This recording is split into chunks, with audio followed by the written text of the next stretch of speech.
All right. Make sure all that's coming in good. Looks like it is. Nice.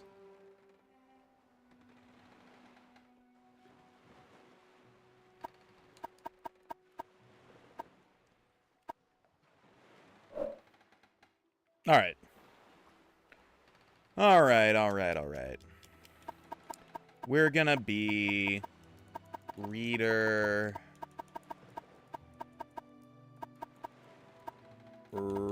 Rabby.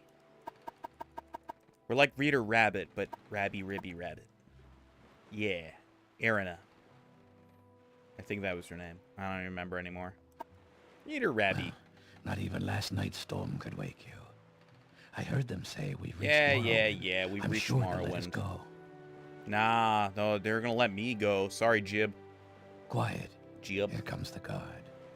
I always love that meme where he's like, "Quiet, come here. Here comes the Gar," and then it's a Guar. I'm noticing the colors are kind of weird on your end. Everything looks sort of green. Hang on, let me adjust that. There's something with that. Oh wait, I have a filter active. That's probably why. I mean that kind of fixes it. Hang on. Let's see. What can we do here? Hue shift? No, that makes it more green. That makes it too red. Saturation. That looks about right, to be honest. It's still kind of green. The game's more of like a brown color in reality.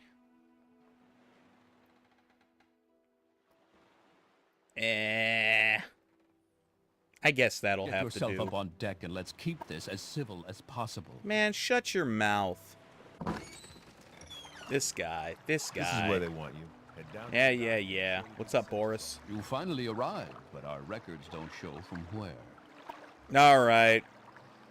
Let's see. Who will we be?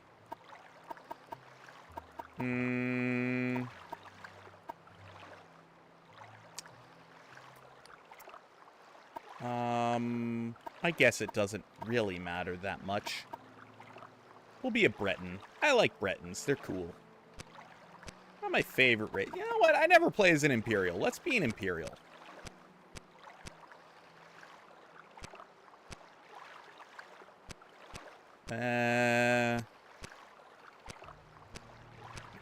Well, they certainly have a few hairstyles, I'll put it that way, I guess. You got anything that covers your forehead? No, screw that then. What about the Bretons? Yeah, it looks fine. Yeah, that's good. I like that. Great. Yo, what's up, I'm Soup? sure you'll fit right in. Follow me up to the office and they'll finish your release. Oh, eh? A fucking ad? Oh my god. Ads can go to hell. Alright, it's done. Yay. Ads can go to hell. They suck. Yes, we've been We're gonna be you'll have to Reader be Rabby recorded before today. you're officially We're gonna read released. some books. There are a few ways we can do this. That's and the what we're gonna be choice doing. is yours. Oh, it doesn't even matter. You know what? Let's answer his questions in whatever class that we get. That's just what we're gonna be. Won't that be fun?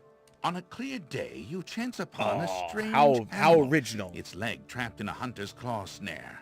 Judging from the bleeding, it will not survive long. What do you do? Use herbs from my pack to put it to sleep. Yeah, let's go with that. I'm a One nice summer person. afternoon, your father gives you a choice of chores. What would you rather do? Oh, probably go catch some fish. Well, yeah. Let's go gather some herbs. That sounds fun. Your cousin has given you a very embarrassing nickname, and Oh my even god, I worse, hope it's not about that likes time to I call shit you it myself. in front of your friends. You have asked him to stop, but he finds it very amusing to watch you blush. What do you do? Make up an even more embarrassing nickname for him. I'll call him Shitty Pants. There is a lot of heated discussion at the local tavern over a group of people called I love how the game does a bait and switch here, They've been hired because by certain this is like some of the only like city-state fully kings. voiced dialogue in the Rumor has it game, these telepaths so it would make read you a assume person's that like mind and the tell game is their fully lord whether a voiced, you follower know, is telling the dialogue-wise when truth you play it for the first or like 5 not. minutes, and then you realize, You nope, believe it's all reading. what? That's a terrible practice. The person starts their own. Fuck them. Your mother sends you to the market with a list Uh-huh. of goods to buy. After you finish, you find that by mistake a shopkeeper has given you too much money back in exchange for one of the items. What do you do? Oh. I'll return to the store and give him the monies. I mean, it depends how much money it was. If it was like $1, you know, like a septum, it's like, nah. But if it was like a lot, you know, I'd feel bad.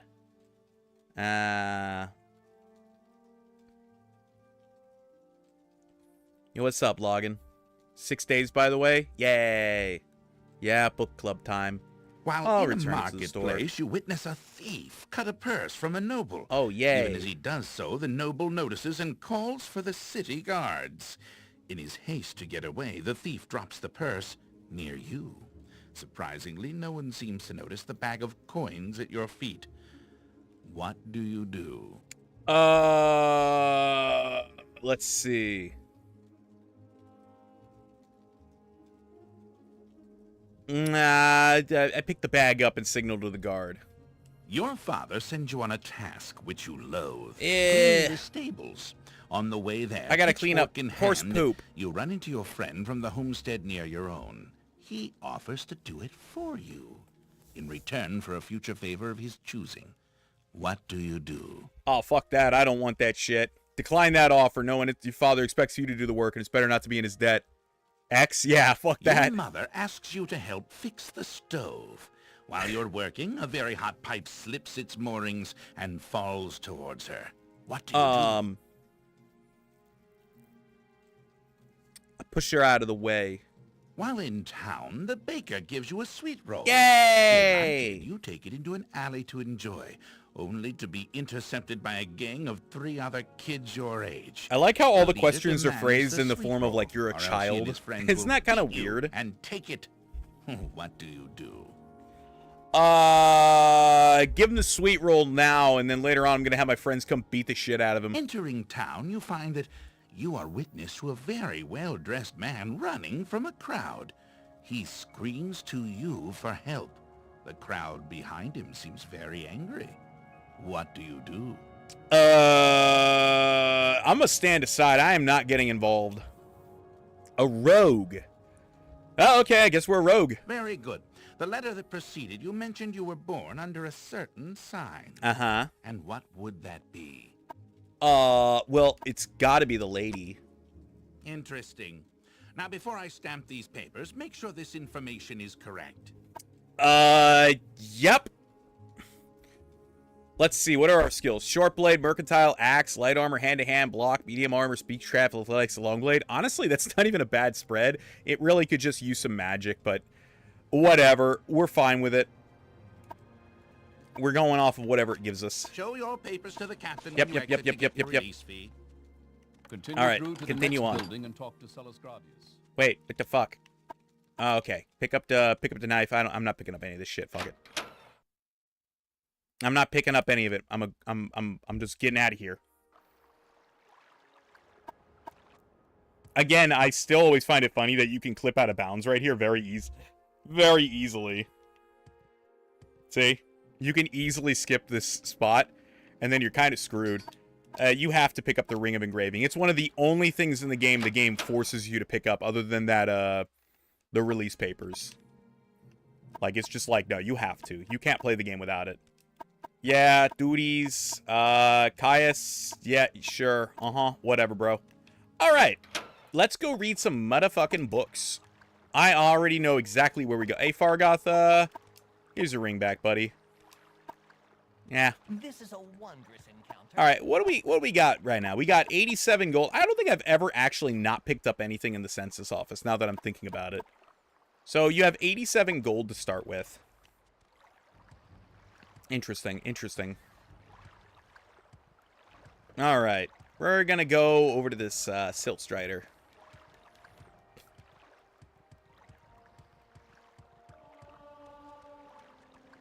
Start looking for the books. Let's go. Oh, I know exactly where I'm going to start looking for the books. We're immediately going to go to Vivek. We're immediately going to go to the Vivek library. Why walk when you can ride? Exactly. Where's the boatswan? There he is. He could take me even closer to Vivek. Actually, I don't know if this one will actually take you to the, like, quarters. They might not. It might be only the small boatswans. Boatswains, however you say it. No. Okay. I could have just got a scroll of Almcibi intervention and used that, but where's the fun in that? By the way, if you ever want to become a vampire immediately soon at the start of the game, there's a vampire cave like right here, if I remember right. It's like right here. It's either there or here. I can't quite remember, but it's like right outside of Vivek. Oh boy, we're gonna get some books. We're gonna get some books. Gotta go to the library.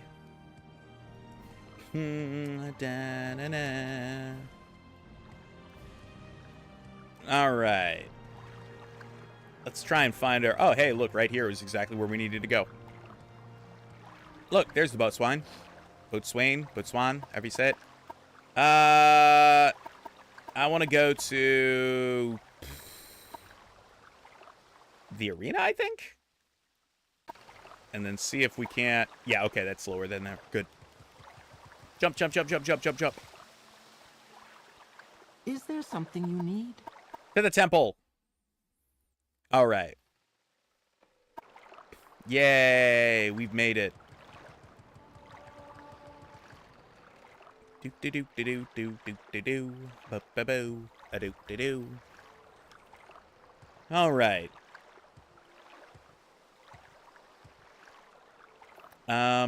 Let's go buy a potion really quick from this lady. Hey, what's up, lady? Buy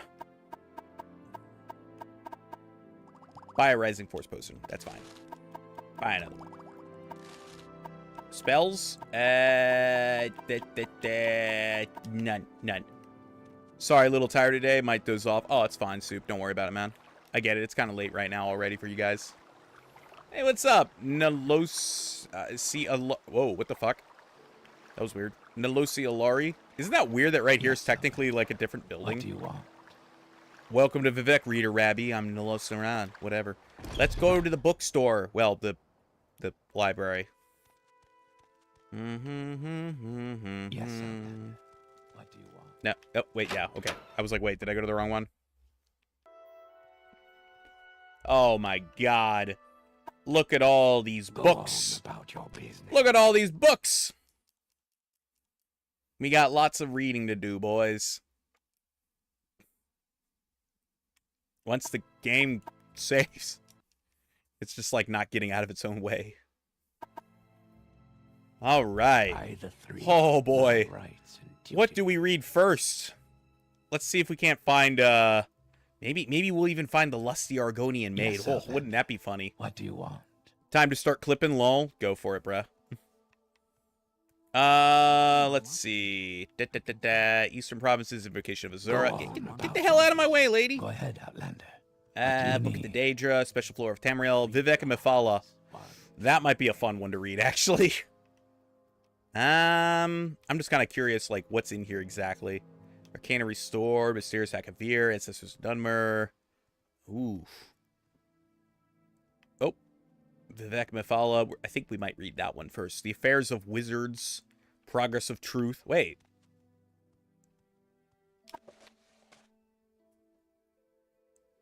Huh.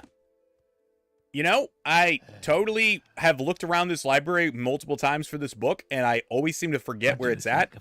It's right here. This is the one you need to get for the quest. Huh. I just randomly found it, because I actually was looking properly this time. You need? Let's go back here to the back hit section. To the forbidden section. Ooh.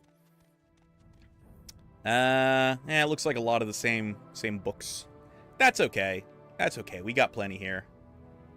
The Cantatas of Vivek. The Brief History of the Empire. It's just got like 30 copies of the same book. Brothers of Darkness. Come on, where's my lusty Argonian maid? I always like that right here you have this deed to someone's house. It's just kind of weird. King of Wolfhearth. The Eastern Provinces, consulated, Children's Swear. Alright. Okay. Wait, what's these? House of Troubles and the Book of Dawn and Dusk. Okay. I think we're going to read Vivec and Mephala first. So let's find a copy of that really quick. I think I saw one like right here. Nope. Go on about your business. Yep, there it is. There it is. All right. Let's read. Let me take a drink. I might have a special kind of drinky drink right now. All right, drinky drink. Hold on. Let me take a sip of it. Just a sip.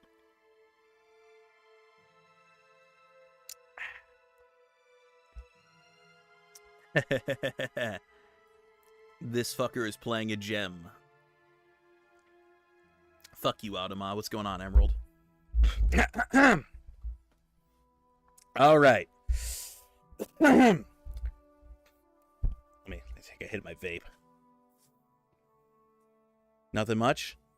Okay. Well, we're reading some books today. All right.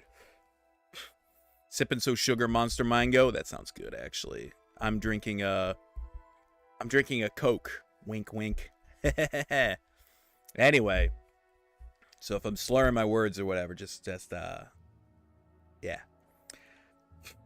Vivec and a cock? No, I had that for breakfast. Vivec and Mephala. Who is Almcivi?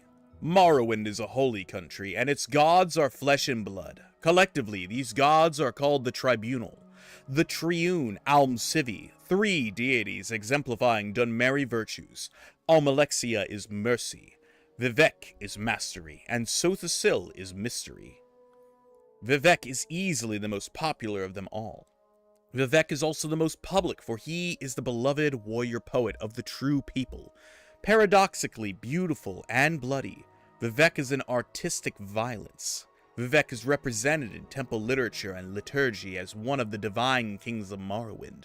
He guards the sacred Veloth subcontinent of Vardenfell and stands guard over Red Mountain, the gate to hell. He is part of the Holy Tribunal, a god of the new temple, and an aspect of the blessed and righteous Almcivi. This explicit presentation of Vivec, the guardian god king and warrior poet, is the one most accessible and familiar to Westerners. However, it is important to remember that Vivec is also known to the Dunmer as the transcendent evolution of the Daedra that anticipated him. Black Hands Mephala, a foundation figure in the earliest Chimer.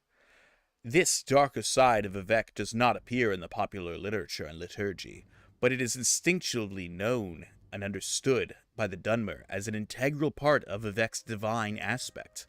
A more complete appreciation of the complex nature of Vivec requires an understanding of the nature of Vivec's anticipation. Mephala, and the darker themes represented by this Daedra Lord's modes and motivations. Who is Mephala?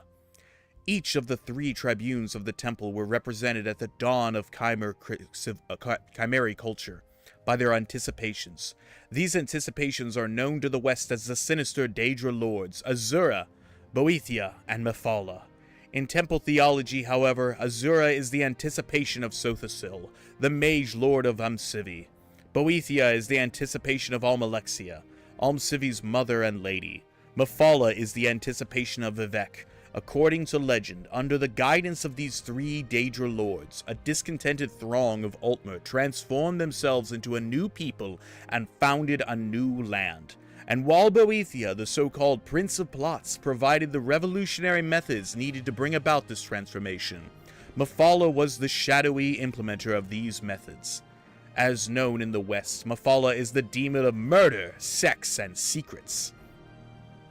All of these themes contain subtle aspects and violent ones. Assassination, genocide, courtship, orgy, tact, poetic truths. Mephala is understood paradoxically to contain and integrate these contradictory themes. And all these subtle undercurrents and contradictions are present in the Dunmer concepts of Vivec.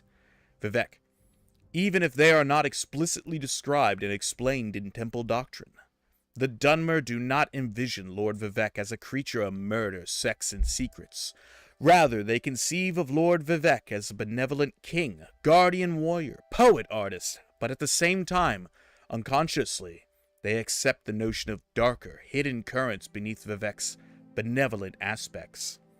For example, one of the most striking persistent myths associated with Vivec is the story that Vivec conspired with his co-rulers, Almalexia and Sotasil, in the murder of Lord Nerevar, the greatest of Dunmer heroes and generals. The story is derived from Ashlander oral tradition and is flatly contradicted by all temple traditions. Nonetheless, the tale is firmly established in the Dunmer imagination, as if to say, of course Vivec would never have conspired to murder Lord Nerevar, but it happened so long ago. Who can know the truth? The public face of Vivec is benign, sensitive, compassionate, and protective of his followers. At the same time, the Dunmer seem irrationally comfortable with the hidden aspects of Vivec, the darker components of violence, lust, and conspiracy associated with the more primitive and ruthless impulses of the anticipations.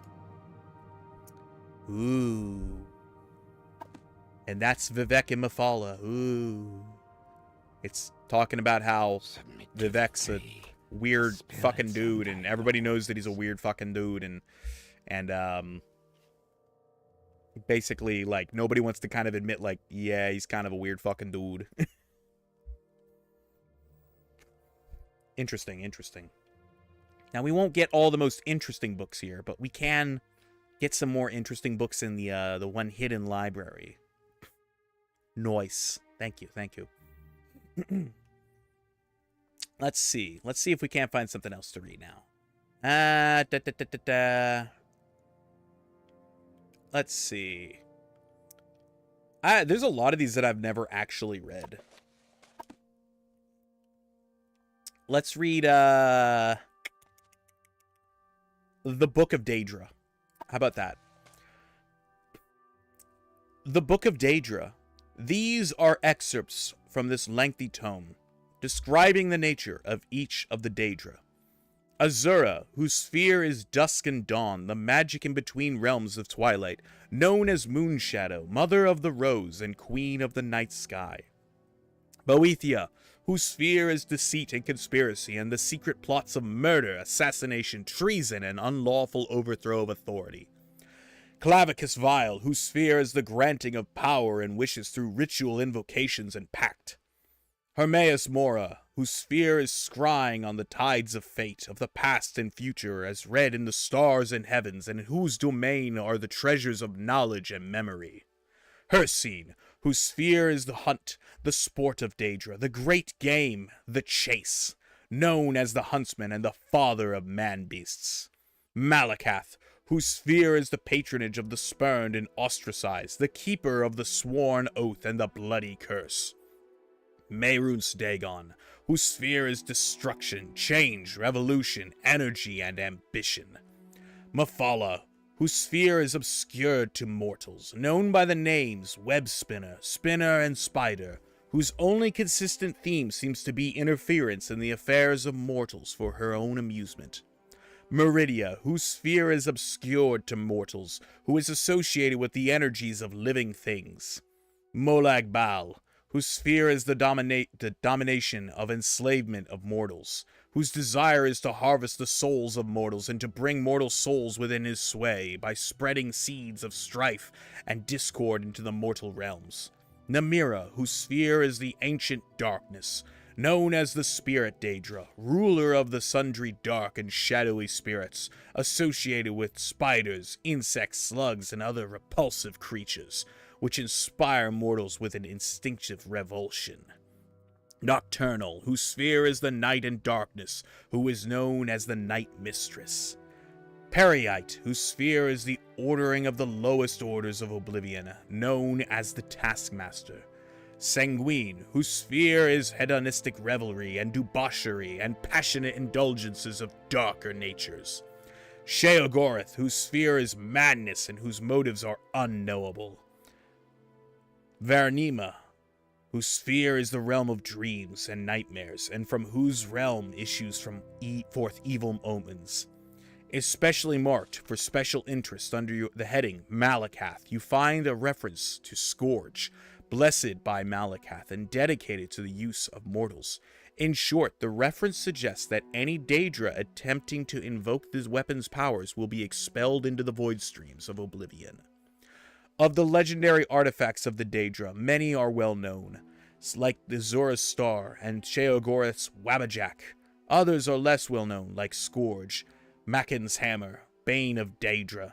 Yet, though Malakath blessed Scourge to be potent against his Daedra kin, he thought not that it should fall into Daedric hands, then to serve as a tool for private war among caitiff and Forsaken. Thus did Malakath curse the device such that, should any dark kin seek to invoke its powers, that a void should open and swallow that Daedra, and purge him into Oblivion's void streams, from thence to pathfind back to the real and unreal worlds in the full order of time. What? I've never found this weapon, Scourge. I think it's Scourge, not Scourge, but whatever. It's a nice little introductory to the Daedric princes. What should we read next? Let's see what else we got here. Not gonna lie, Vivek's library is a little lacking in what do we call it? Yes, Outlander. What do you want? Debauchery. Let's get out of here for just a while. Let's get out of here for just a little bit. And go find our favorite book friend in the foreign quarter, you know? He's got some more interesting books, I'll say. And of course, the temple's gonna have a lot of, like, religious scripture and literature, but... Oh, wait, this is Vivek. Whoops. Going the wrong way. Vivek, the god in the city. Not Vivek, the city. You know what I mean. It's good to be playing Morrowind again. Such a fun game. I like just hopping around like a psychopath everywhere. It's basically what I do every time I come to these cities. I'm just jumping, just like... You know, the default controls for this game on the Xbox, which I'm playing on, is left trigger for jump. Ew. I say screw that and use left trigger for your, like, maps and stuff and your inventory. You can also use select. I noticed when I was on the Xbox 360, it wouldn't let me remap it, which was kind of weird. So let's get to the foreign quarter. It should be... Well, it's not here. This is Telvanni, I believe. But we'll pay someone to take us there. Foreign quarter. There we go. All right. This honors the 6th house and the tribe unmourned. All right. Well, we want to go to the lower levels because that's where the bookstore is. So we want to go to the lower wasteworks. All right. What's up, Emerald? Why are you saying fuck? Stub my toe on my weight. Ew, that sounds painful. I'm sorry. I did that the other day where I stubbed my pinky toe against like a wall. The Black Shulk Corner Club. Well, that's not where we're going to go. We want to go the opposite direction. There's 2 bookstores in here, actually. It is. I hate when you stub your toe. It's such a painful ass thing. It's like, oh God, what have I done? What the fuck? Jabba Shah's rare books. Good thing it's silicone covered weight. Oh yeah, if it was like a steel weight, like uncovered, that would hurt like a bitch. All right. There we go. Now we got some fun books. There we go. Legions of the Dead, Mysterious Akavir, Book of the Daedra, Annotated Aeneid. The Old Ways, Origins of the Mages Guild. Here we go. We got some fun books here. Frontier Conquest. Here we go. Where we want to find, where's the Lusty Argonian Maid? We got to read that one. You always have to read that one. Yo, where's my Argonian Maid? I'm trying to find it. I'm looking. Let's see. No, no, no, no. Nope. Not here.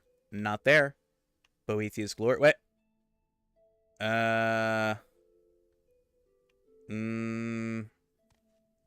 We need literacy. The three, my rights and duties.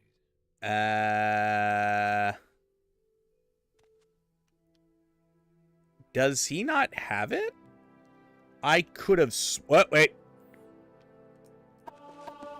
I could have sworn he had it. Mutsera, what is it, citizen? Rar, rar, rar. Let's see if he has it.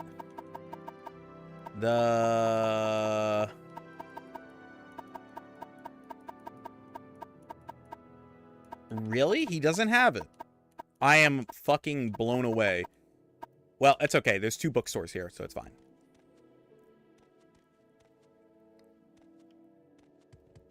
Alright, we'll just go to the other bookstore. It's fine. We'll get it. We'll find it. Even if I have to track it down all the way across all of Morrowind, I will find this book. We will get the Lizardussy. Hold up a sec. Why? Are you looking up if it's in there or something? There's 2 bookstores in here. If a North knocks an Argonian... A North? What? You mean if a Nord? Will an egg come out, or... So the way that it works in Elder Scrolls is that the race is carried by the mother. I don't know if Argonians can interbreed. I'm not sure, actually. I think they can. Yeah, I'm pretty sure they can.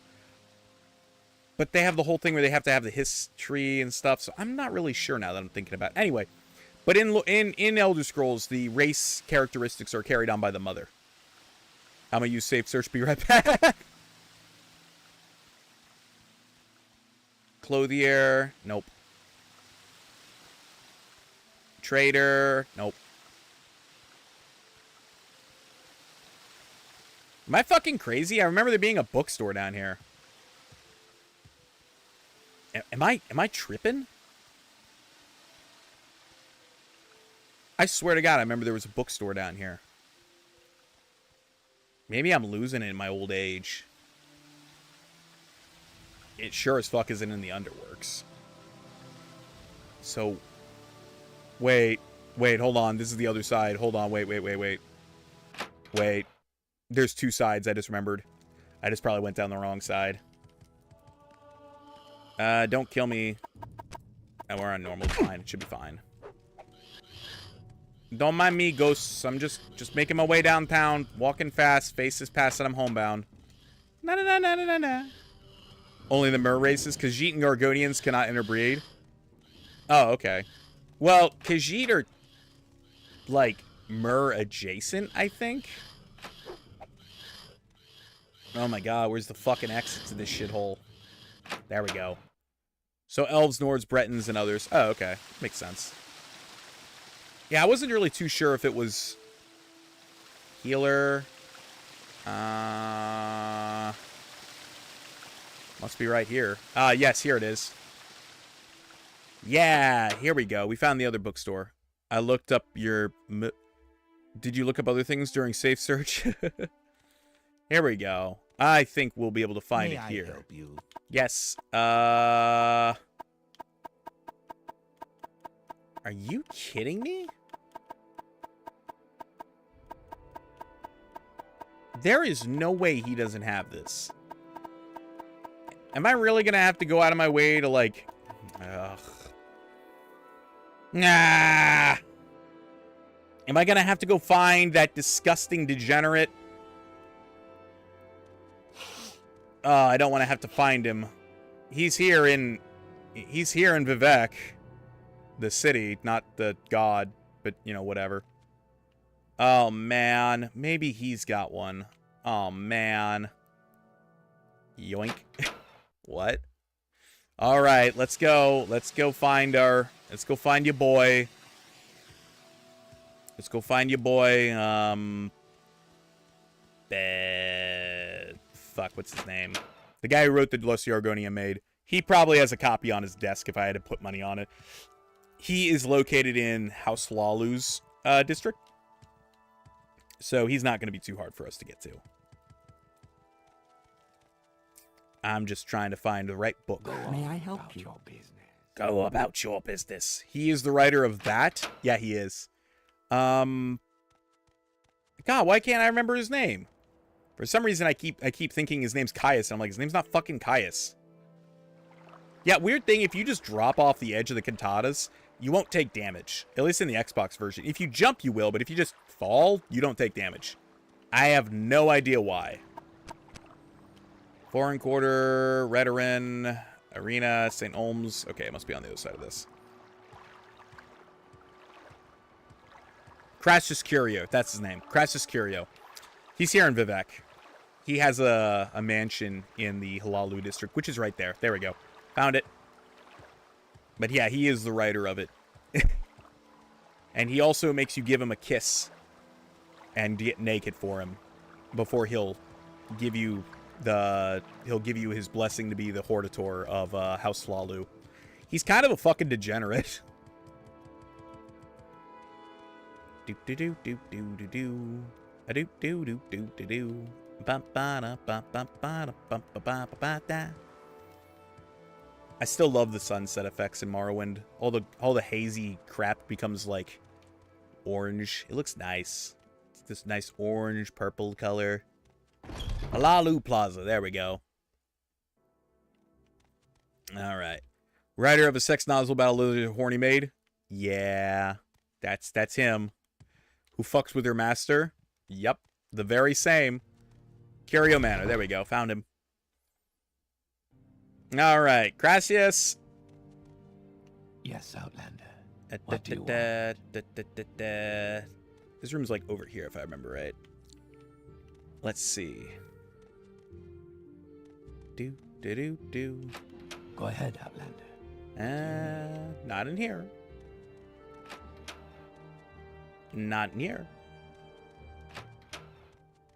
There he is. Ah, welcome. What may I do for you? You don't have it on you. Are you kidding me? Are you fucking kidding me?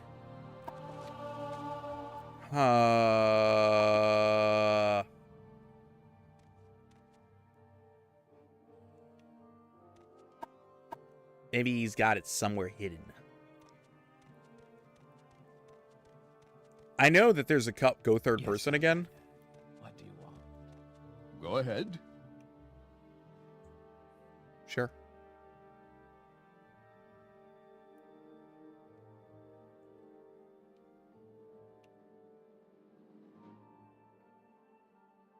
Is that a chick? Yeah, I'm playing as a girl.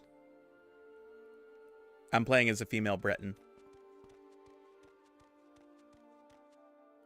Let's check around the house. He might have a copy around here somewhere. If I remember right, when you do the quest for him, he actually, or you do the thing for him, he actually gives you a copy of it. But obviously, we can't do that quite yet.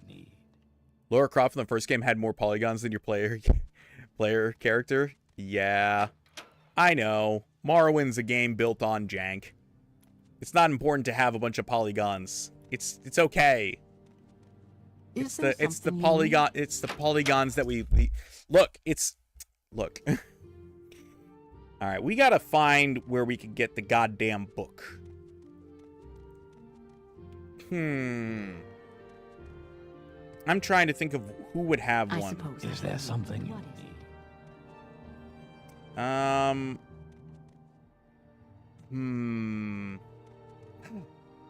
I bet in Saran there's one. Yes, let's go to Saran. That place is a degenerate shithole. It totally would have one.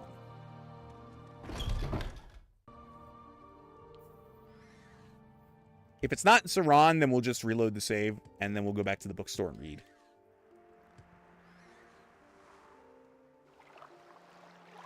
All right.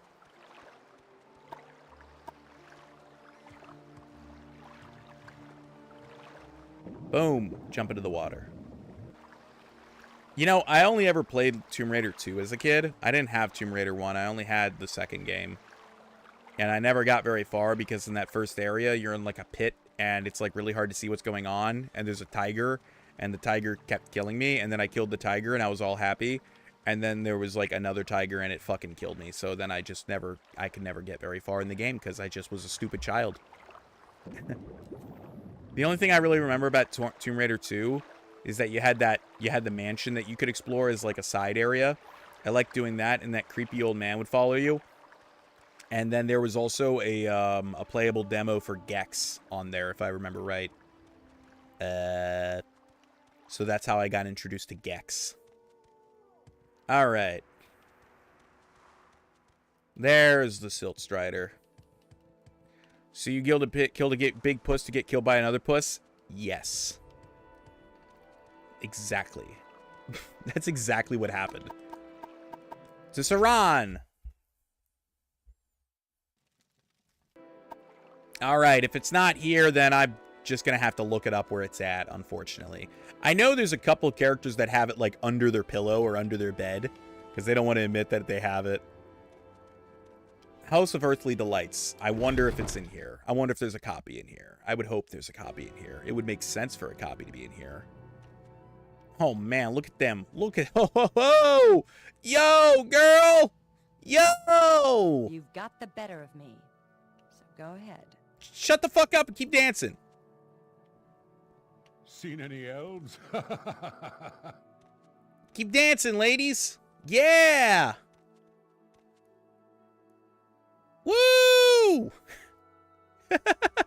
Shake those three triangles. Yeah. Before GTA, Grand Theft Auto strip clubs, you had Morrowind strip clubs.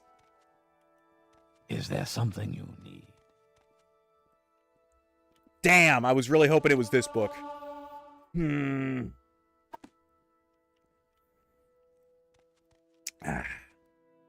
was my poly crush. Well, let's read this book while we're at it. Cyrodiilic Brandy? Don't mind if I do. I almost thought in this game you could sit down because you can do that in Oblivion and all the other games, but you can't. Maybe we'll boot up Skyrim later on just to find a copy of it too. Maybe I'll just start going through all the Elder Scrolls games to read books. How many pages? Wow, this is a long fuck-off book. Holy shit. 25 pages. Oh, are we ready for 25 pages of shit? Wait, this is only part 1. Fuck that. Well, let's just steal it, and then when we find part 2... Oh, let's...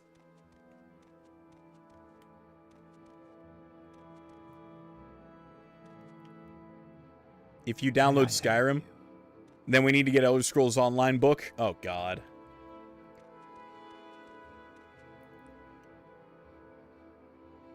You can't download any creative CC or mods. I never planned to. I don't play with mods because I'm a fucking loser. You'll be dead soon. Y'all never catch me alive. The Bethesda servers are down. That's fine. I never cared about the mods anyway. Let's see if the pawnbroker has a copy. It is possible. He might have a copy. You're a plain vanilla taste player? I am such a fucking plain Jane vanilla bitch. I'm not even kidding. Hey, buddy, you got a book about an Argonian getting banged by a Dunmer? No? Well, fuck you. Although, wait, now that I'm thinking about it, he might be one of the ones that has it in his room. Hold on. No. Maybe I will download Skyrim while it's in the background. Give me a second.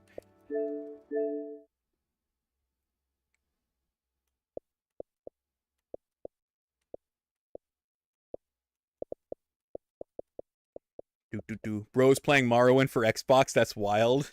This is how I always play Morrowind for Xbox. Or this is how I always play Morrowind. I like Morrowind on the Xbox because it's peak level of comfy and I like the jank. It's fun. Wait, it's probably under E, not S. You respect it? Hell yeah, man. Wait, do I not have Skyrim on here? Oh, wait, I have it on disc. That's what it is. That's probably why. But I'm trying to think where I would have that disc at. Oh, it's right there. Hold on, wait. Give me like 2 seconds. I'll grab the Skyrim disc. We're gonna keep reading books in Morrowind first, though. But I just want to have Skyrim downloading in the background. Hang on.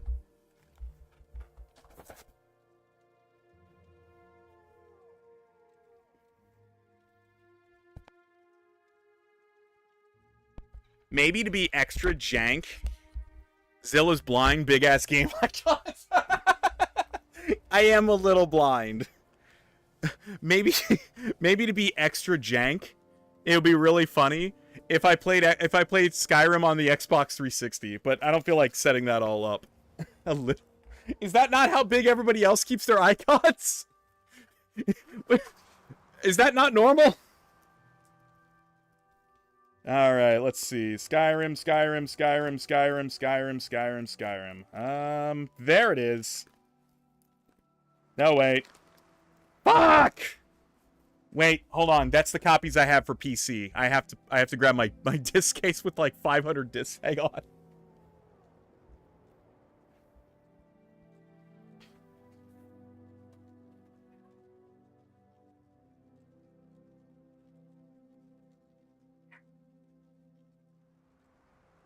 Fuck! This thing weighs like 20 pounds. Oh, fuck. Oh, shit. I shit you not. This disc case carries like 500 discs. It's fucking full, too. I put all my copies of Skyrim in here except for those other two I remember, so let's flip through them. Nope. Hey, there's Tomb Raider 2, like we were talking about. It's probably my original copy. Oh, a bunch of seasons of South Park. Final Fantasy. Skyrim, there it is. All your copies? Oh, I have bought Skyrim 9 times. I don't even like the game that much. I've bought it 9 times. Yeah, right here I have a copy. I have Look, Todd just whispered those sweet little lies into my ear and I just can't deny him. He told me 16 times the detail. He said it just works. How was I supposed to know? Oh, thank you for the follower, Tari. Thank you very much, man. I appreciate it. Oh, fuck. That disc case is so heavy. I'm not even kidding. Alright, unplug this. What do I have in here? Oh, it's New Vegas. Okay. God, that copy of Skyrim itself is pretty fucking old now that I'm thinking about it. Alright. You about to scream my treasure?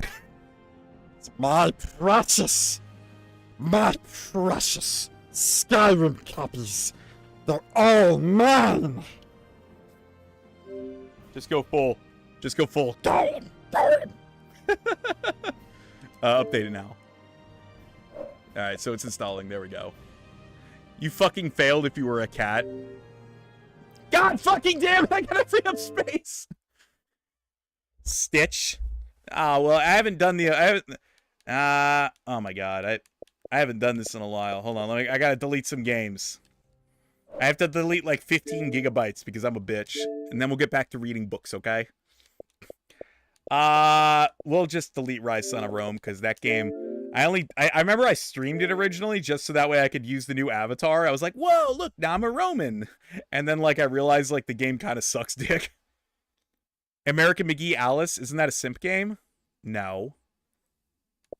Oh, I have that because it's like a free DLC game that's the full game for Alice, what is it, like Nightmare Returns or whatever the fuck? Well, here's all my games, by the way. If you want to take a look at what games I have on the Xbox. Here, I'll make the games smaller so you guys can all see it. How do you make them smaller? I don't remember. I don't remember how to make them smaller. Oh, wait. I'm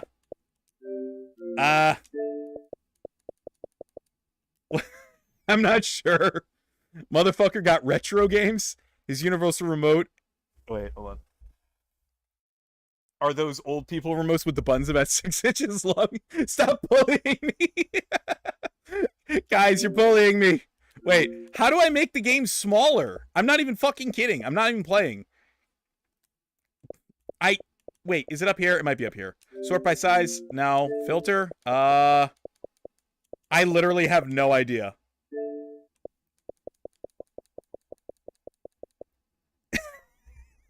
I don't have a clue. Settings?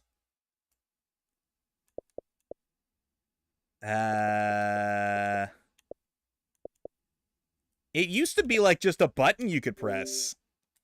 I swear to God. Like settings?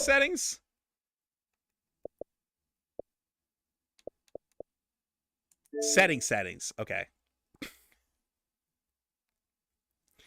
All right. Preferences. What would it be under?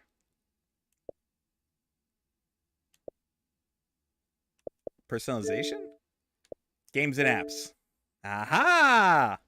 Hey, it's a medium size. All right, we'll put it to small. Okay, there we go. Okay. There we go. Medium. Yeah, that's medium. That's medium. It was fucking... Okay.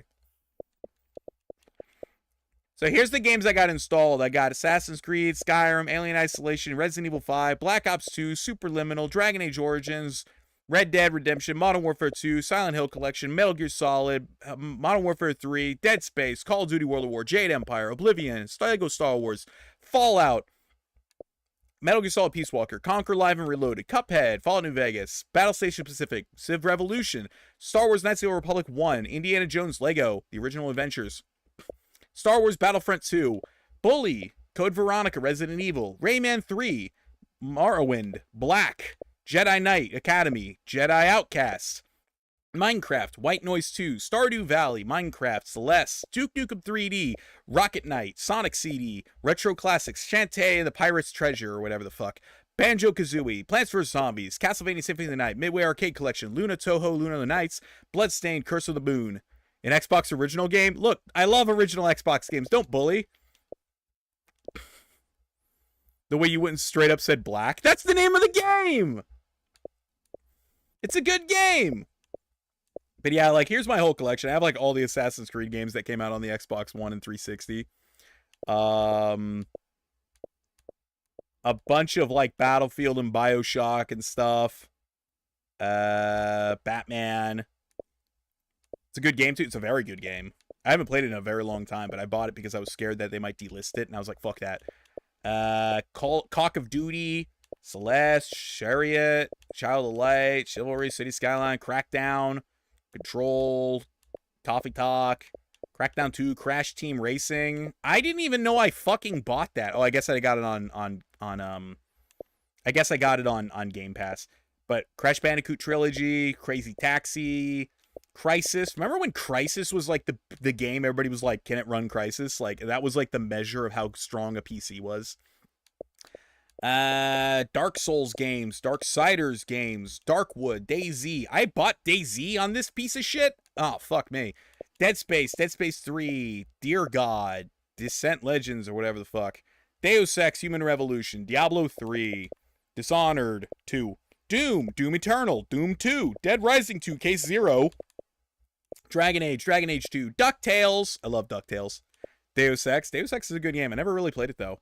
A Forgotten Pearl, for real? I don't know if I'd say it's a Forgotten Pearl. I think people usually have a super high opinion of it. Is this the Series S? No. This is the original Xbox One I got in 2013. It's like a year one model. It somehow hasn't fucking died. I have no idea how. I literally took it apart like 3 or 4 months ago, and there was so much dust in it. I've never owned an Xbox, so I can't even recognize the UI. Oh, that's fair. I have literally no idea what the new Xbox UI looks like. I assume it's similar, but this is... This is part of the thing I keep saying my Xbox keeps trying to die. It likes to just disconnect and go, fuck you. I'm not connected to the internet now. You see that shit? It just disconnects. It just does it. Motherfucker, you lucky this shit doesn't explode or take flight like a PS4. I am very lucky. I always joke that it's about to die at any given moment, and it just never does. Oh my god. I was playing on my PS3 the other day when we played Silent Hill 1, and holy shit, the PlayStation 3 gets so fucking hot. God damn it, stop disconnecting! My ass evolved. Oh yeah, Evolve was on there. It keeps disconnecting. I can't. Wait, it's back. Okay. I can't even show my full library. The Xbox is like, no, you cabled that shit? No, it's on Wi-Fi right now. I don't have a cable that's long enough. The Wi-Fi card is probably going out. Anyway. Earth Defense Force 2017. Remember when that was the future?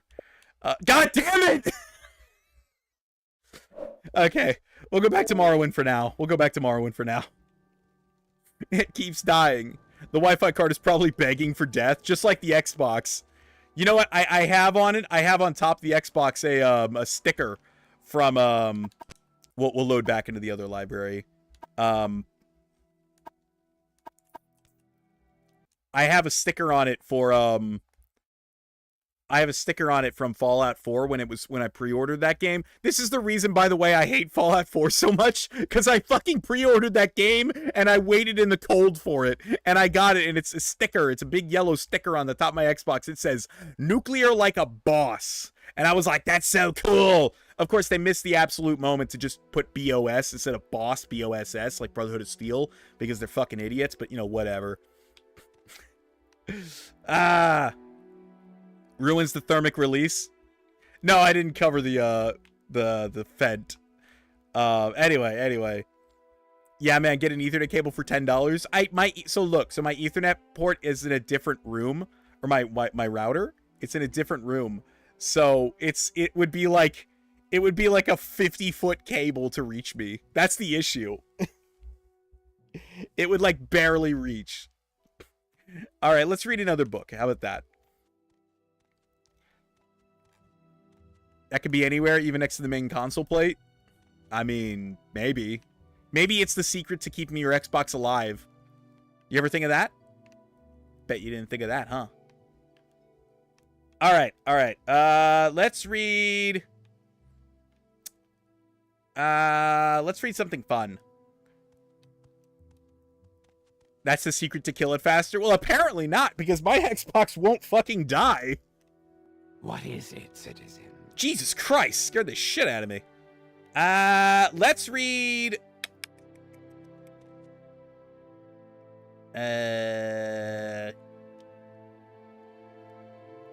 Let's read... Ooh. Let's read the Arcturian Heresy. That must be interesting. I don't think I've ever read this one. Oh, it's like 20 pages! Because you won't let it, it's begging. Yeah, it's not allowed to die. It hasn't been given leave to die. Honestly, I hate it when someone sticks anything on their console. Honestly, that's the only sticker I've ever stuck on any console. I'm not even joking. It's the only single sticker I've ever stuck on a console. No, that's not true. I used to have a sticker on my Xbox 360, and then I ripped it off because I realized it was fucking dumb. You're like the medic from Farms from Battlefield 6. Xbox keeps dying. You revive it? Yeah. All right. This is a long book, so let's settle in, everybody. Get yourselves a cup of coffee, tea, and let's read. Actually, I'm going to take a drink of my totally not alcoholic drink. Wink, wink. I can't wink on this model, but imagine I'm winking.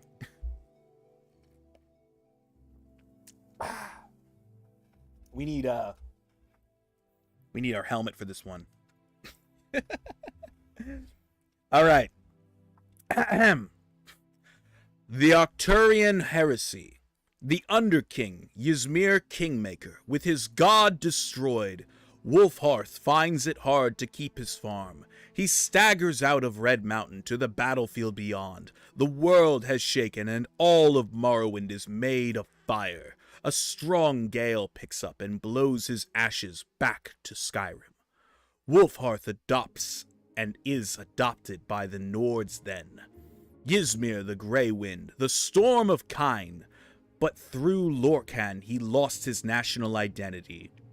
All he wants the Nords for is to kill the Tribunal. He raises a storm, sends in his people, and is driven back by Tribunal forces. The Dunmer are too strong now. Wulfharth goes underground to wait and strengthen and reform his body anew. Oddly enough, it is Almalexia who disturbs his rest, summoning the Underking to fight alongside the Tribunal against Adasum Der Kamal, the Akaviri demon. Wulfharth disappears after Adasum is defeated, and does not return for 300 years. It is the rumbling of the Greybeards that wakes him. Though the Empire has crumbled, there are rumors that a chosen one will come to restore it. This new Emperor will defeat the Elves and rule a united Tamriel. Naturally, Wulfharth thinks he is the figure of prophecy. He goes directly to High Hrothgar to hear the Greybeards speak. When they do, Ysmir is blasted to ash again. He is not the chosen one. It is a warrior youth from High Rock.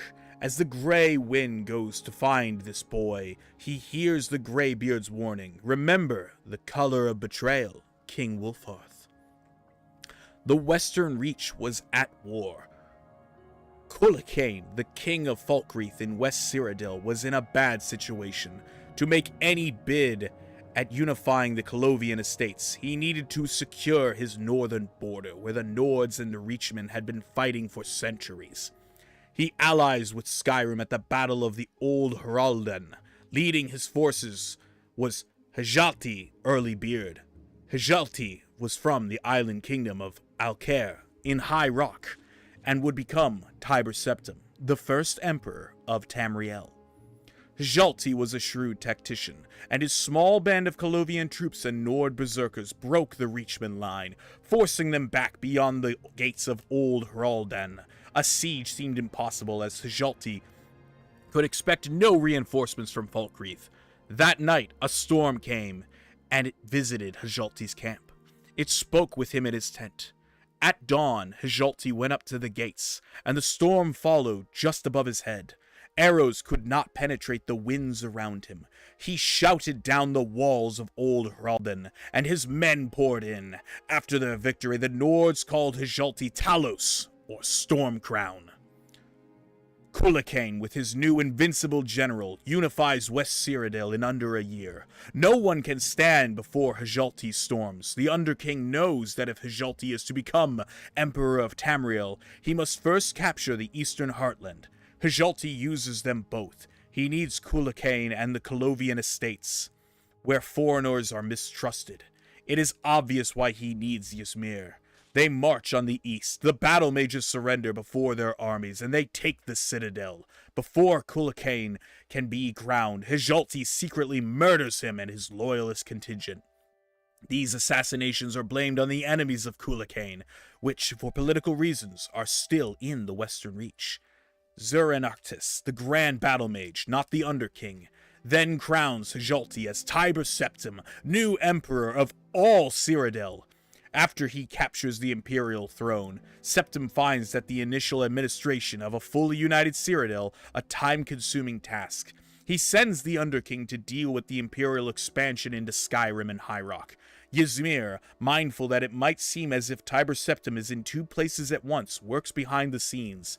This period of level-headed statesmanship and diplomacy, this sudden silence, heretofore unknown in the roaring tales of Talosian conquest, are explained away later.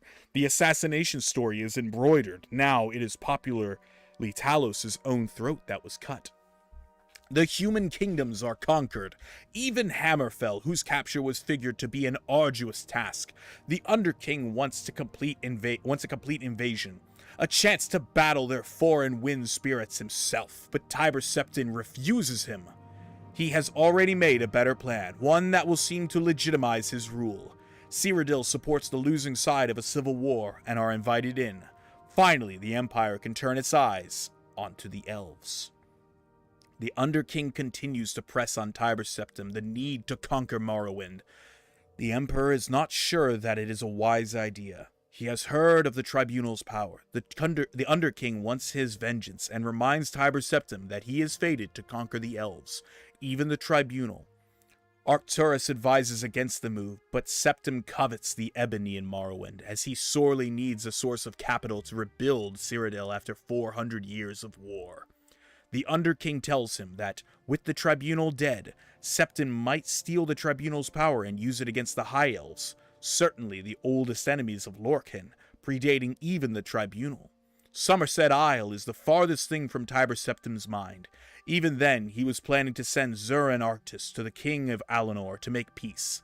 The Ebony Need wins out in the end. The Empire invades Morrowind, and the Tribunal give up.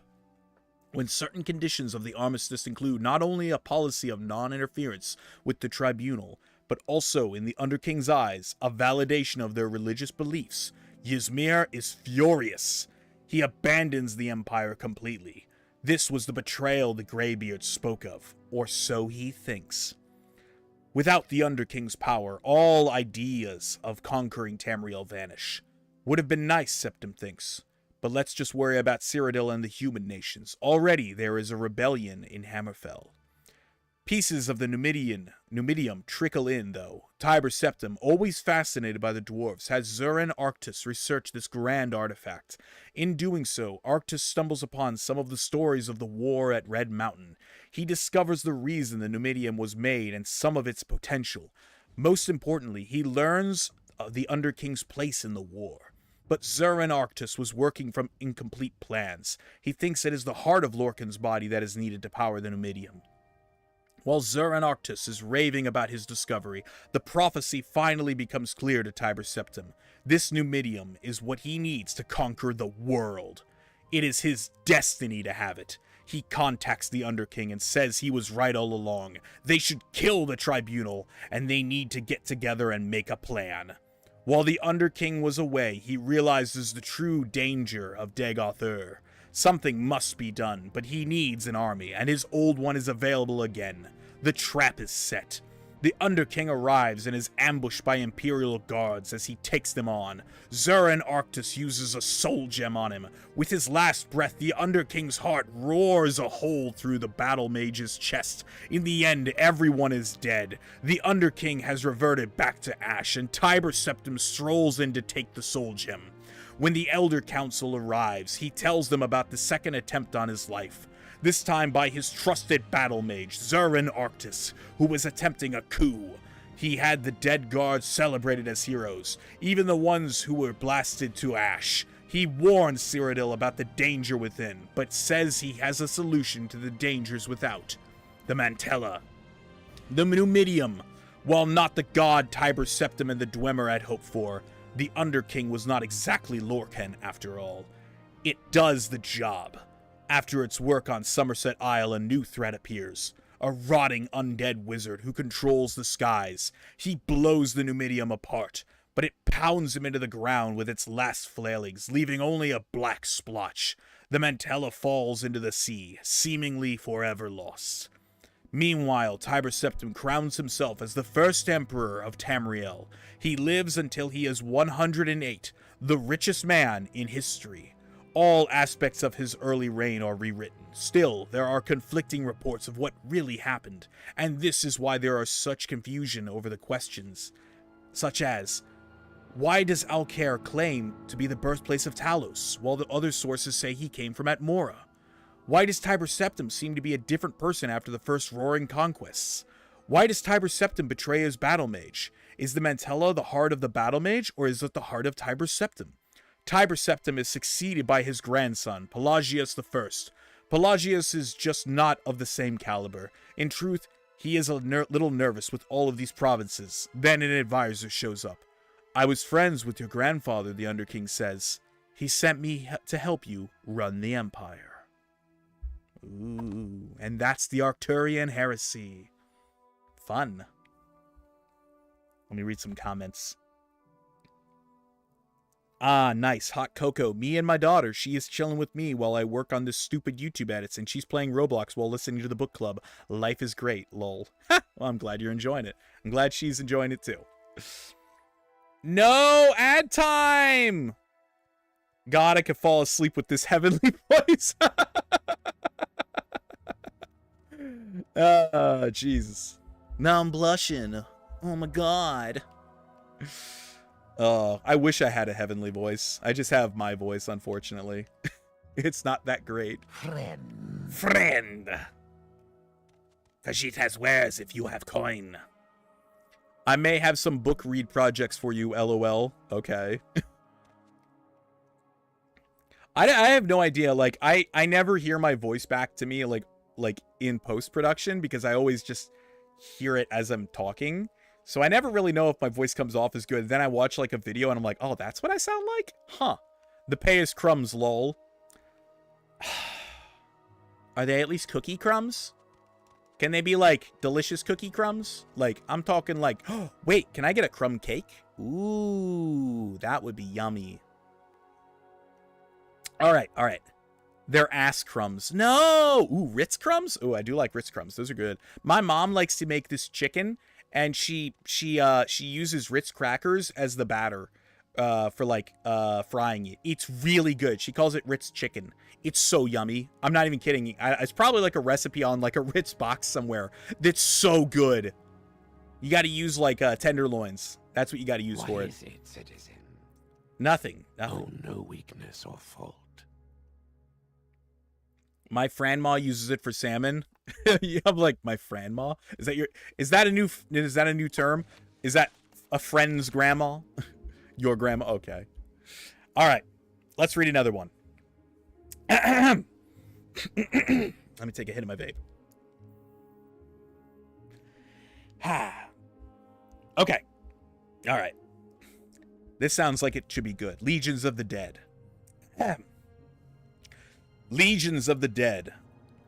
Undead commonly occur in 3 basic types: spirit, flesh, and fleshless. Spirit revenants like the Ancestor Ghost, Wraith, and Dwarven Ghost can only be harmed by weapons that are enchanted or made of refined substances, such as silver. Ancestor Ghosts, the most common spirit revenant, are harmless, apart from the minor curses they lay upon their victims. Wraiths are similar to ghosts, but they are capable of inflicting wounds to the careless explorer. Dwarven Ghosts are more dangerous still, but they generally only appear in the Dwarven ruins. Flesh revenants, or zombies as they are often called in the West, are known as Bone Walkers in Morrowind. Magic preserves the Bone Walkers' fleshy remains along with the bones and spirit. Bone Walkers are readily identifiable by their sharp protuberances of bone and metal employed in the rituals that bind them to this plane. All Bone Walkers are malevolent and dangerous, but the far greater Bone Walkers are more worse than the more common lesser Bone Walkers. Thankfully, normal weapons can harm these Bone Walkers. It is difficult to generalize about fleshless revenants or skeletons. The agility and fighting ability of the animated remains may depend on the ability of the revenant's former life, and may therefore be weak or strong, or more or less capable with weapons and shields. Fortunately, enchanted weapons are not needed to destroy skeletons. An exception is the Bone Lord, a peculiar form of revenant that seems to derive its power more from its spirit energies than from the substance of its skeletal remains. Bone Lords are very powerful and very dangerous. Normal weapons will not affect them. Vampires were believed to be extinct in Morrowind for centuries. Dunmer culture has a special hatred for vampires, and in earlier times the Ordinators and the Buoyant Armigers hunted them to extinction. In recent years, however, vampires have either begun to sneak into Morrowind, or long dormant ones have been awakened.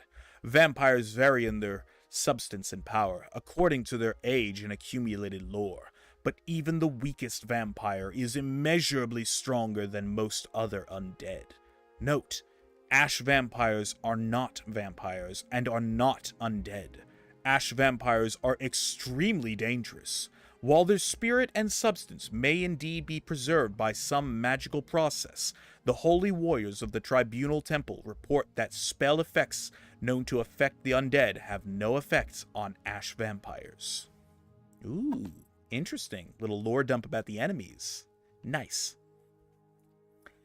She crumbles them into crumbs and then sprinkles them on slices of salmon. She then puts oil, spices, and bakes it in the oven for a good 15 or 20 minutes till the salmon goes pink and the Ritz crumbs become dark gold. Ooh, that sounds yummy. That sounds basically like what my mom does for Ritz chicken. That sounds good. I like a good salmon. I used to live out in Washington State, and there was some delicious, amazing, fresh salmon out there. Holy crap, it was so good. Oh my god. Frontier Conquest. Let's read that one. I like how it started with like one of the longest books in the game, like a 20-page like book. Frontier Conquest and Accommodation. A Social History of Cyrodiil. University of Gwilym Press. Third Era, 344. What year is it right now? Oh, you can't see in the game. I always forget. I don't remember what year it is in the game when it starts. It's like 370, 360 something, I think. Zill, are you sure you ate salmon back in Washington? Yeah. I think it was salmon. Why?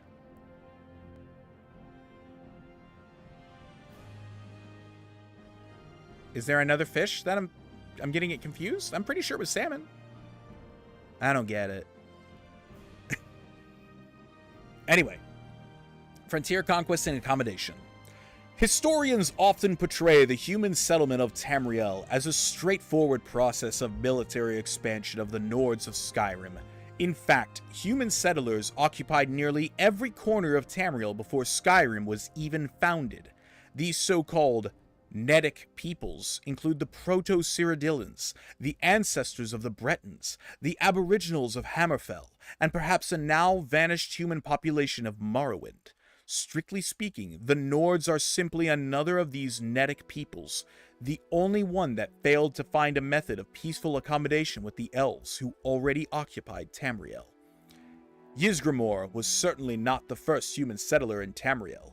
In fact, in fleeing civil war in Atmorda, as the Song of Return states, Ysgramor was following a long tradition of migration from Atmora.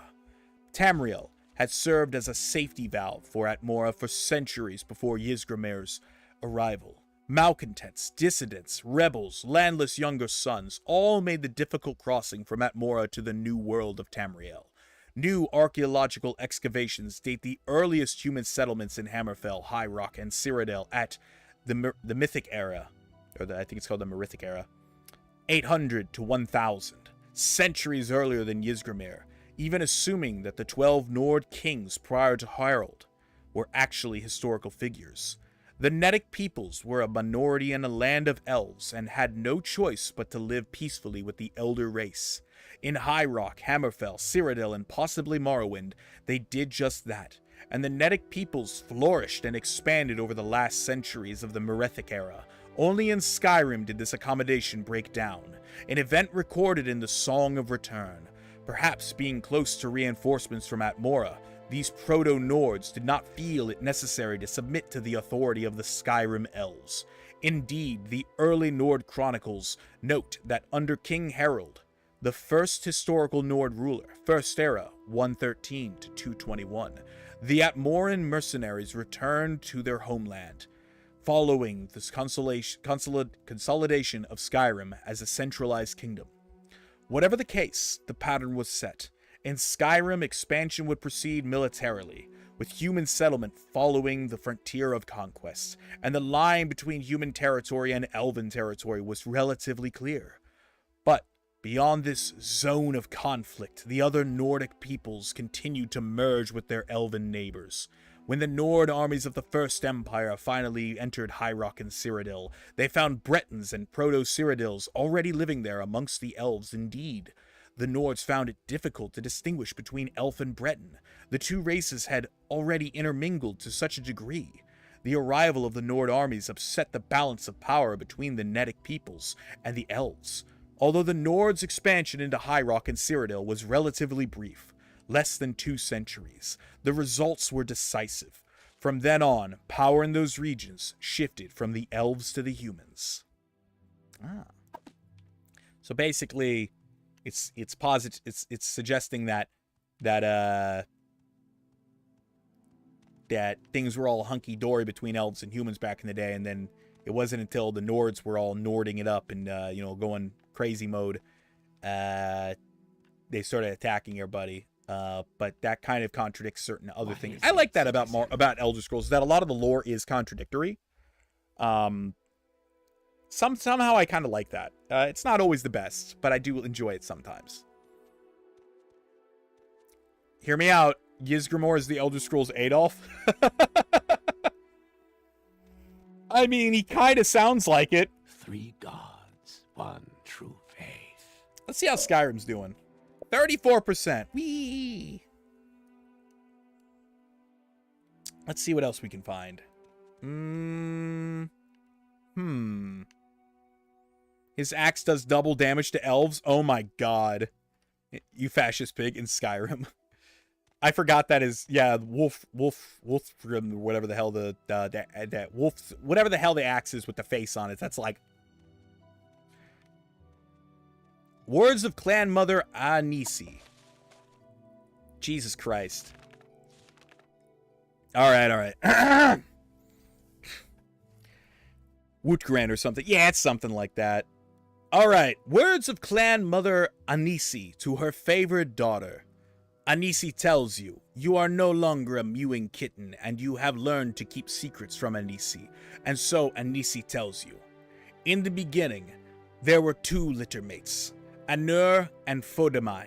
After many phases, Fodomai said to Anur, let us wed and make children to share our happiness. And they gave birth to Aukash, the first cat. And Anur said, Aukash, we give you time, for what is as fast or as slow as a cat. And they gave birth to Canarthi, the winds. Canarthi, to you we give the sky, for what can fly higher than the wind? And then they gave birth to Magris, the cat's eye. Magris, to you we give the sun, for what is brighter than the eye of a cat? And then they gave birth to Mara, the mother cat. Mara, you are love, for what is more loving than a mother? And then they gave birth to Surrender, the runt. Surrender, we give you mercy, for how does a runt survive except by mercy? And many phases passed, and Anur and Fodoma were happy. And Anur said, we should have more children to share our happiness. And Fodoma agreed, and she gave birth to Hermora, and she gave birth to Hersine, and she gave birth to Maroons, and she gave birth to Mafala, and Sengin, and Shegoreth, and many others. And Fodoma said, Hermora, you are the tides, for who can say whether the moons predict the tides or the tides predict the moons? Hersine, you are the hungry cat, for what hunts better than a cat with an empty belly? Maroons, you are the Khajiit, for what is more destructive than a kitten? Mafala, you are the clan mother, for what is more secretive than the ways of the clan mothers? Sangin, you are the blood cat, for who can control the urges of blood? Shegarath, you are the skooma cat, for what is crazier than a cat on skooma? And Anur said, 2 litters is enough, for too many children will steal our happiness. But Canarthi went to Fodomai and said, Fodomai mother, Canarthi grows lonely so high above the worlds where not even my brother Aukash can fly. Fodomai took pity on her and tricked Anur to make her pregnant again. And Fodomai gave birth to the moons and their motions. And she gave birth to Nerni, the majestic sands and lush forests. And she gave birth to Azura, the dusk and the dawn. And from the beginning, Nerni and Azura fought for their mother's favor. Anur caught Fodomai while she was still birthing, and he was angry. Anur struck Fodomai, and she fled to birth the last of her litter far away in the great darkness. Fodomai's children heard what had happened, and they all came to be with her and to protect her from Anur's anger. And Fodomai gave birth to Lorkhan, the last of her litter, in the great darkness. And the heart of Lorca was filled with the great darkness. And when he was born, the great darkness knew its name, and it was Namira. And Fodomai knew her time was near. Fodomai said, Jakaje to you, Fodomai, gives the lattice, For what is steadier than the phases of the moon? Your eternal motions will protect us from Anur's anger, and the moons left to take their place in the heavens. And Anur growled and shook the great darkness, but he could not cross the lattice. And Fodomai said, Nirni, to you Fodomai leaves her greatest gift. You will give birth to many peoples as Fodomai gave birth today. When Nirni saw that Azura had nothing, Nirni left smiling, and all Fodomai's children left except Azura. And Fodomai said, to you, my favorite daughter, Fodomai leaves her greatest gift. To you, Fodomai leaves her secrets. And Fodomai told her favorite daughter 3 things. And Fodomai said, when Nirni is filled with her children, take one of them and change them, make them the fastest, cleverest, most beautiful people, and call them Khajiit. And Fodomai said, the Khajiit must be the best climbers, for it is Masar and Secunda. If they fail, they must climb Kerarthi's breath to set the moons back in their courses. And Fodomai said, the Khajiit must be the best deceivers, for they must always hide their nature from the children of Anur. And Fodomai said, the Khajiit must be the best survivors, for Nirni will be jealous, and she will make the sands harsh and the forests unforgiving, and the Khajiit will always be hungry and at war with Nirni. And with these words, Fodomai died. After many phases, Nirni came to Lorkaj and said, Lorkaj, Fodomai told me to give birth to many children, but there are no place for them. And Lorkaj said, Lorkaj makes a place for children, and Lorkaj puts you there so you can give birth. But the heart of Lorkaj was filled with the great darkness, and Lorkaj tricked his siblings so that they were forced into this new place with Nirni, and many of Fodomai's children escaped and became the stars, and many of Fodomai's children died to make Nirni's path stable, and the survivors stayed and punished Lorkaj. The children of Fodomai tore out the heart of Lorkaj, and hid it deep within Nirni, and they said, we curse you, noisy Lorkaj, to walk Nirn for many phases. But Nirni could soon forgive Lorkaj, for Nirni could make children, and she filled herself with children, but cried because her favorite children, the forest people, did not know their shape. And Azura came to her and said, poor Nirni, stop your tears. Azura makes for you a gift of a new peoples. Nirni stopped weeping, and Azura spoke the first secret to the moons, and they parted and let Azura pass. And Azura took some forest people who were torn between man and beast, and she placed them in the best deserts and the forests on Nirni. And Azura in her wisdom made them of many shapes, for one for every purpose. And Azura named them Khajiit, and told them her second secret, and taught them the value of secrets. And Azura bound the new Khajiit to the lunar lattice, as it is proper for Nirni's secret defenders. Then Azura spoke the third secret, and the moon shone down on the marshes, and their light became sugar. But Ymir heard the first secret and snuck in behind Azura, and Ymir could not appreciate secrets, and he told Nirni of Azura's trick. So Nirni made the deserts hot and the sands biting, and Nirni made the forests wet and filled with poisons, and Nirni thanked Ymir and let him change the forest people also. And Ymir did not have Azura's subtle wisdom, so Ymir made the forest people elves, always and never beasts. And Ymir named them Bosmer, and from that moment they were no longer in the same litter as Khajiit.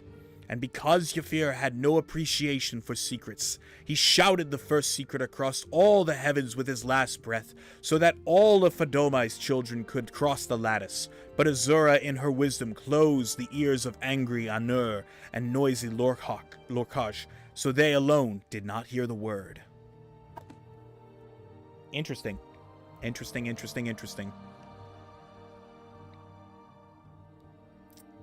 I hate it when I get tricked into pregnancy. Jesus, how many births were there? Yeah. It's the Khajiit version of the creation myth of Nirn. You know? You can tell obviously the names Azura, Sheogorath, all that. Lorcan tricks the gods into giving him some of his powers so he can create Nirn, and then in revenge they cut out his heart. You know, good stuff like that. Then close your legs, bitch. I'm getting goosebumps and lumps. Oh, God. Khajiits are fixed with pregnancy. Khajiit. To be fair, they are cats. I mean, you ever dealt with, like, stray cats? They have fucking litters, like, all the fucking time. It's fucking ridiculous. Oh, my God. Let me take a drink. Pussy.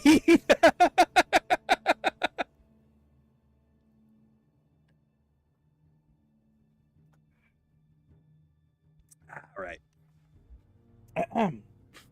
Let's read another one, eh? What should we read?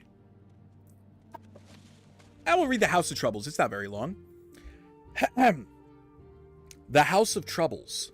Among the ancient ancestral spirits was accompanied Saint Veloth and the Chimer into the promised land of Morrowind. The four Daedra lords, Malakath, Mehrunes Dagon, Molag Bal, and Sheogorath, are known as the Four Corners of the House of Troubles. These Daedra lords rebelled against the council and admonition of the tribunal, causing great kinstrife and confusion amongst the clans and great houses. Malakath, Mehrunes Dagon, Molag Bal, and Sheogorath are holy in that they serve the role of obstacles during the testing.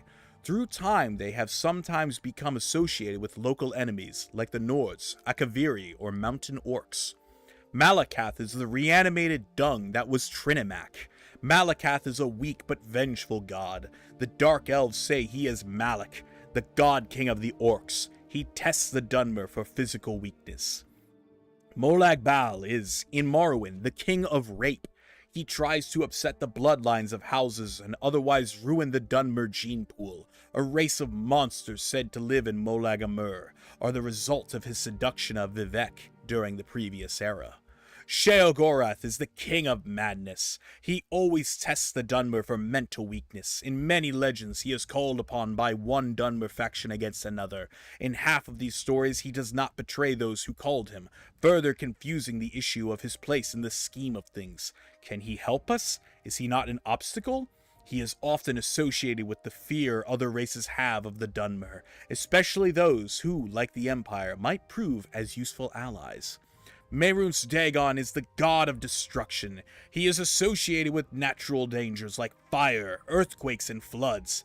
To some, he represents the inhospitable lands of Morrowind. He tests the Dunmer's will to survive and persevere. The worship of these four malevolent spirits is against the law and practice of the temple.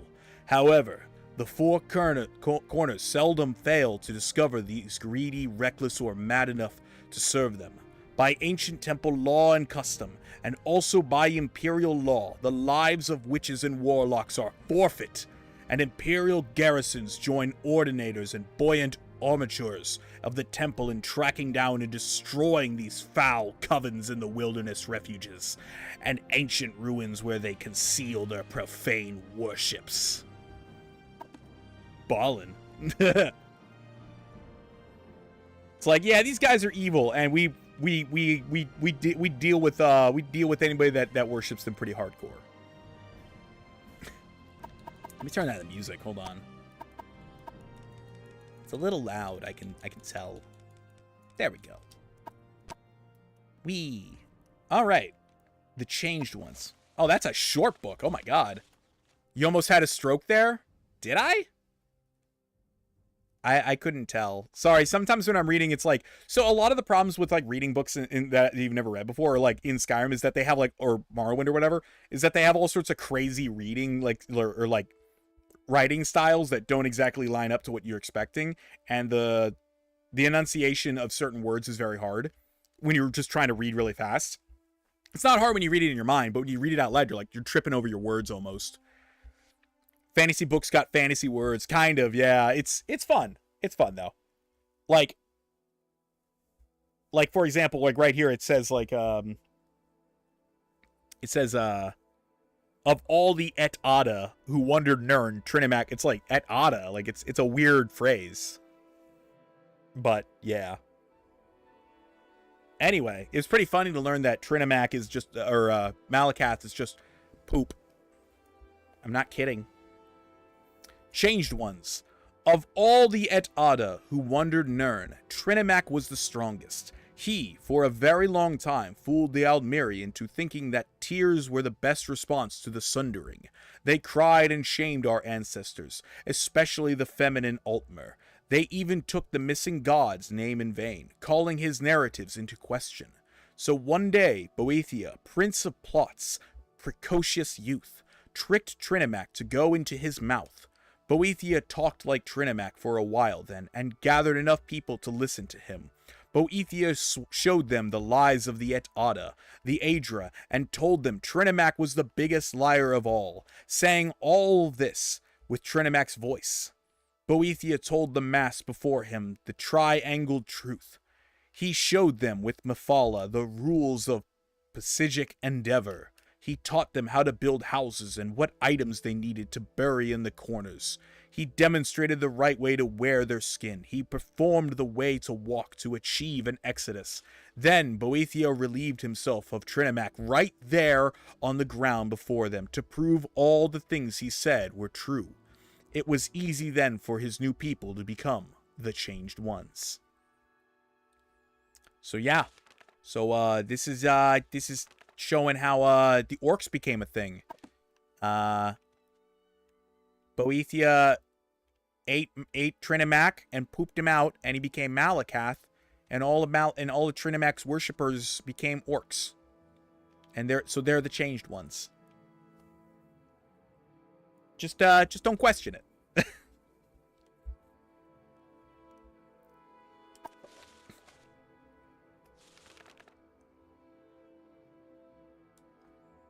So it's a shit god, got it? Yeah, he literally is.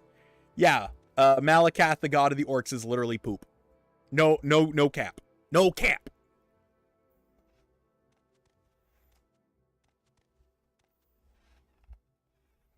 All right. Let's see.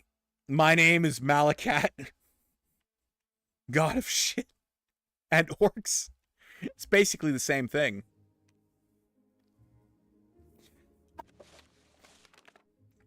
Let's read the cantatas of Vivec. The cantatas of Vivec are gospels written in the form of epic songs. They trace the evolution of Vivec from a foolish mortal into an enlightened divine. Vivec sought out experiences that tested him in every way possible, particularly in the defense and protection of his Dunmer people. And through his long life, his humility, and his unconquerable spirit, he attained the wisdom of the 7 graces. The cantatas relate many of the stories of Vivec's experiments with challenge and risk, his failures and triumphs, his blessings of insight and good fortune, and his debt to his partners. Almalexia the lover and Sothasil the teacher. The poetry is simple and dramatic, lyric and personal, composed to be sung or recited. The following is an excerpt from Lord Vivec's Brooding Beneath Red Mountain. The gaunt ghost fires loom as subtle shrouds, smoke and shades on the byres of the mountain. Arches and spires line the rock halls, dimly lit by the spirits of the dead. The blood of broken hearts and houses runs in red rivers, blossoms in fountains. Girdled round within the walls of Wit's glass, the shattered hosts slumber in cradles of ash. But when shall they wake? What dark crucible may kindle their souls to light? How long beneath red reeking clouds must flickering watchfires burn? How many lifetimes of labor and lament will it take to seal this restless tomb? What? God of shit and orcs. One's green, the other's brown. I guess it depends on what you ate. You know, if you eat like a lot of like greens, like your poop will be green. Like if you eat like a bunch of spinach, you know what I'm talking about?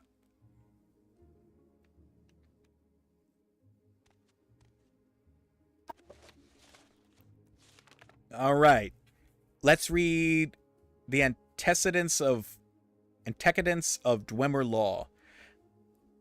Thought you meant eating She-Hulk. well, she is shit, so it's basically the same thing. She is totally shit. This book is a historical account of the development of Dwemer law and custom from its roots in High Elven culture. In short, so far as I am able to trace the order of development in the customs of the Bosmeri tribes, I believe it is to have been in all ways comparable to the growth of Altmeri law. The earlier liability for slaves and animals was mainly confined to surrender, which, as in Somerset Isles, later became compensation. And what does this matter for a study of our laws do today? So far as concerns the influence of the Altmerry law upon our own, especially the Altmerry law of master and servant, the evidence of it is to be found in every judgment, which has been recorded for the last 500 years. It has been stated already that we still repeat the reasoning of the Altmerry magistrates, empty as it is, to the present day, and I will quickly show how Altmerry custom can be followed into the courts of the Dwemer. In the laws of Cardar Watch, 1180, it is said, if one who is owned by another slays one who owns himself, the owner must pay the associates 3 fine instruments, and the body of the one who is owned. There are many other similar citations, and the same principle is extended even to the case of a centurion, by which if a man is killed, if, at the common workbench, one is slain by an animunculi, the associates of the slain may disassemble the animunculi and take its parts within 30 days. It is instructive to compare what Dark has mentioned concerning the rude beasts of the Tenmar forests. If a marsh cat was killed by an Argonian, his family were in disgrace till they retaliated by killing the Argonian, or another like it. But further, if the marsh cat was killed by a fall from a tree, his relatives would take revenge on toppling the tree, and shattering its branches, and casting them to every part of the forest. What? What's next? Stream's game? I'm not sure, honestly. Good hunting. Yeah. I'm not really sure what next game's stream will be. I mean, obviously we still have Fallout London to keep playing, but I feel like a lot of the time I'm playing that, like right now, I'm just kind of wandering in circles, very lost. Maybe we'll play Skyrim, you know, just for the hell of it. I do like Skyrim, don't get me wrong, I just also wish it was better. I'm not sure. Because I'm at 1900 Zeptims. Don't you fucking do that to me, man. Skyrim? You want me to play Skyrim? You know, as soon as Skyrim's done, we'll play it. Oh, I haven't played Skyrim in a billion trillion years. I wonder what the last save I had in Skyrim is. Play some Elder Scrolls Online? Ew. I don't want to play that game. It sucks. I have a save on here from when I played Elder Scrolls Online. You know what? Let me look when the last time I played Elder Scrolls Online was. I would rather blast my brains out than see Zill play that. You've seen me play games. I fucking suck. I absolutely suck dick at most games. Like, I'm so mid.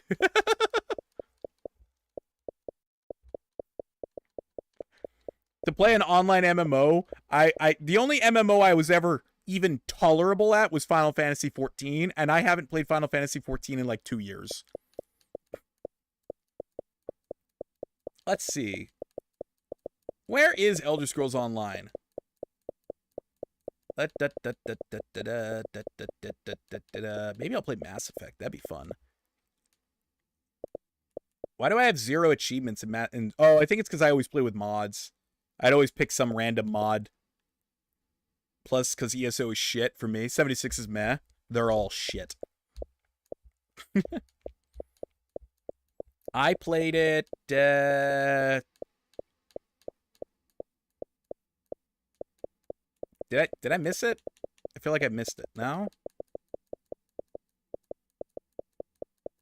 Oh my fucking gosh.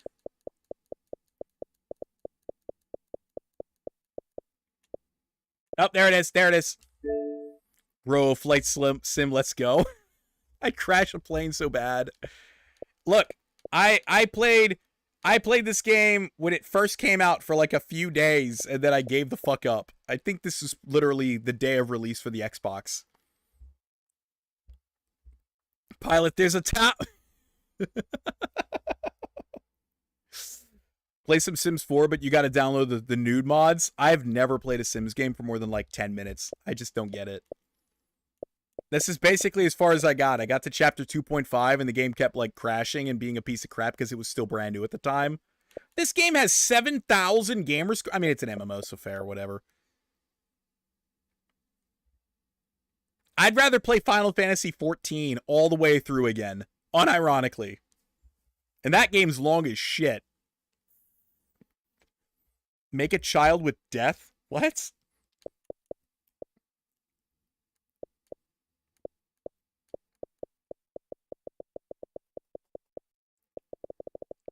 Let's see some of the older games I got really quick. Just take a break from reading for a few minutes, because my voice. Oh, I got my voice. Let me take a sip of water.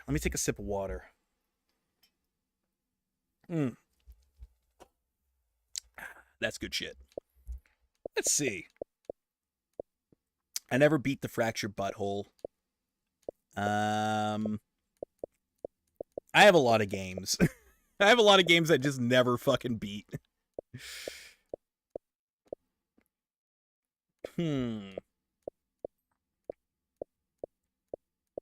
Let's see. I remember buying this game because it was like a shit post. I was like, I gotta play this game, Amy. And everybody said, don't buy it, it's garbage. And I got it for like 99 cents. Don't play it, it's garbage. Dead Island. Why does Dead Island only have... Oh, yeah. It's because a lot of times when I played these, it was like offline, so the achievements didn't carry over for some fucking reason. I don't know why Left 4 Dead 2's only got one achievement. That doesn't make any sense to me. Orange Box, Metro. Yeah, like there's no reason Far Cry 4 should have that few achievements. I don't know why. You can fuck death in Sims. I never even knew that. Hey, look, it's Halo 4. I remember when I played that and I got the pitch in a tent and matchmaking effectively camped in one location with a dime for full 60 seconds. Nice. What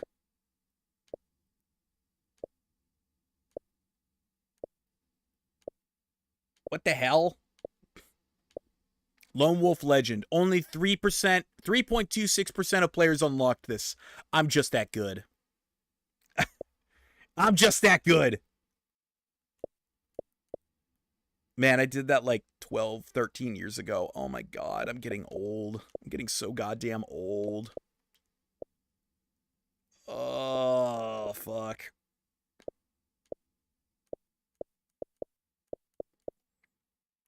All right. Let's get back to Morrowind. All right, let's, you know what? Let's leave this area, and then we'll go to, House Lalu, Seat of Power. We have a safe here anyway, so it's fine. What is it, citizen? What is it, citizen? I need to go sandpaper my throat. So we'll go to, Balmora. Go ahead. I'm listening. Jude. Tidings. Yes, Outlander. What Get out of my do you- way! So we're gonna go to Balmora, and then we'll go to the bookstore there, and hopefully we can find the Lusty Argonian Maid. I'm not sure where it's at. I know it's in the game. I've read it before. Like I said, I'm like 90% sure there's a copy in... Oh, wait! There's that one sex book that it's like, there's shit in here so fucked up you can't even read it. It's a Quest for the Thieves Guild. It's in Vivec, I think? Yeah, no, I went to Crassus Curio's house.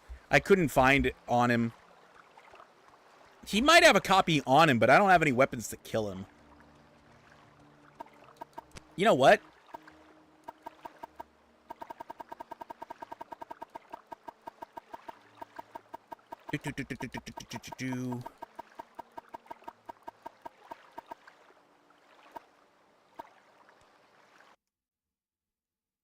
Does Jobasha have it? He didn't have it either. I was surprised he didn't have it, honestly. Let's Rocky do not. Oh yeah, the Rocky do not. Yeah. That was why I was going around punching everything. I saw a video the other day where it was like, can I beat Morrowind with just the kite and dagger? And I'm like, dear God, that's the worst weapon in the game.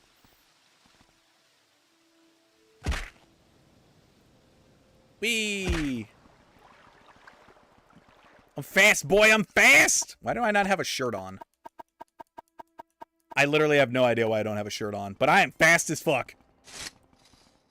What, Enwa? Jesus Christ, lady, you gotta watch your language.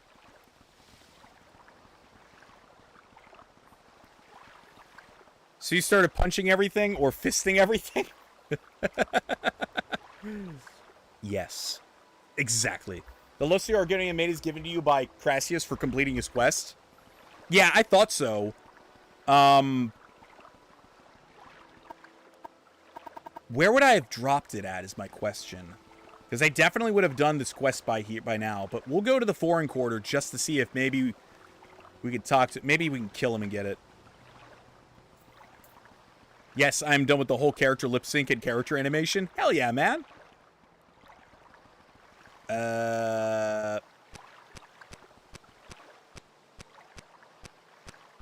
Oh, yeah.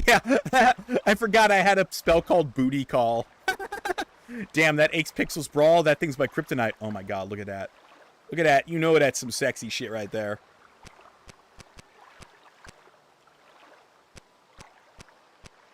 Where is it at?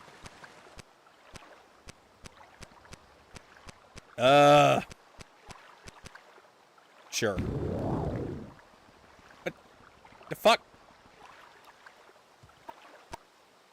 Just, okay. It's an item I have. Hold on. It's my pants. Travel stain pants. There we go. Whee! Alright. No, this is Redoran? Are you sure this is Redoran? I think this is the foreign quarter. Yeah, it is the foreign quarter. Okay. So I gotta go to Hlaalu, which is this way. Yeah, it's right there. There we go. Alright. If it's not here, I would almost guarantee that I put it inside of the one dude's dead body in... Oh, wait. I gotta go to the top level. Not here. It would probably almost certainly be in Balmora, which is, like, always my home base anyway. Fast, boy. I'm fast as fuck. I just love the Boots of Blinding Speed. They make you so goddamn fast. Alright, to the Curio Manor. Spit it out or hit the road. Jesus Christ! Everybody's pissed at me right now. Much, Outlander. Do you want something? Oh my god. Crassus, baby! If you care to talk, I would consider it a privilege.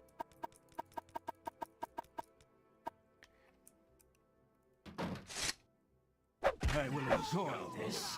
Great. Ah! He has a copy! Ha ha ha ha!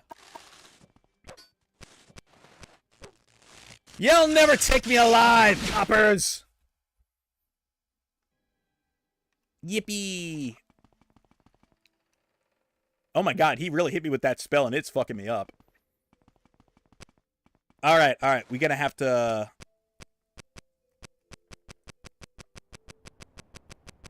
Where is it at? Recall. I hope it takes us back to Balmora.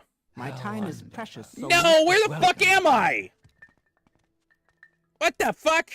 I'm in the Zanab camp. God damn it. Oh. This will be good ambience. It'll be like the clanging of pots and pans. Nah. Alright.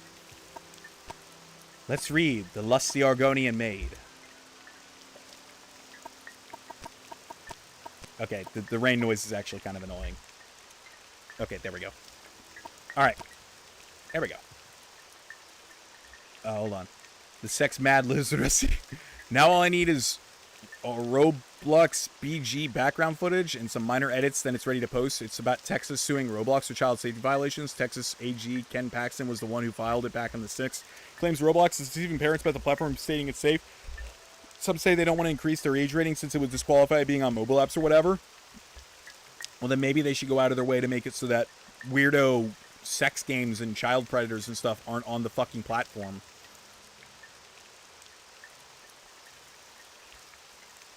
Yeah, Emerald, on the whole pedo stuff. Yeah, it's like, they should fucking crack down on weirdos on their platform to make it safe for children. Feel bad for that schlep guy, like Apartment Games. I don't know anything about Roblox, I just know it's got some weird shit in it. Alright. let's read at least the abbreviated short version in Morrowind. We'll find the longer version when we play Skyrim. The Lusty Argonian Maid, Act 4, Scene 3 continued. Lifts her tail. Certainly not, kind sir. I am here but to clean your chambers. Crantius Colto, definitely not Crassus Curio. Is that all you've come for, my little one? My chambers? I have no idea what it is you imply, master. I am but a poor Argonian maid. So you are, my dumpling, and a good one at that. Such strong legs and shapely tail. You embarrass me, sir. Fear not, you are safe here with me. I must finish my cleaning, sir. The mistress will have my head if I do not. Cleaning, eh? I have something for you. Here, polish my spear. But it is huge. It could take me all night. Plenty of time, my sweet. Plenty of time. End of Act 4, Scene 3.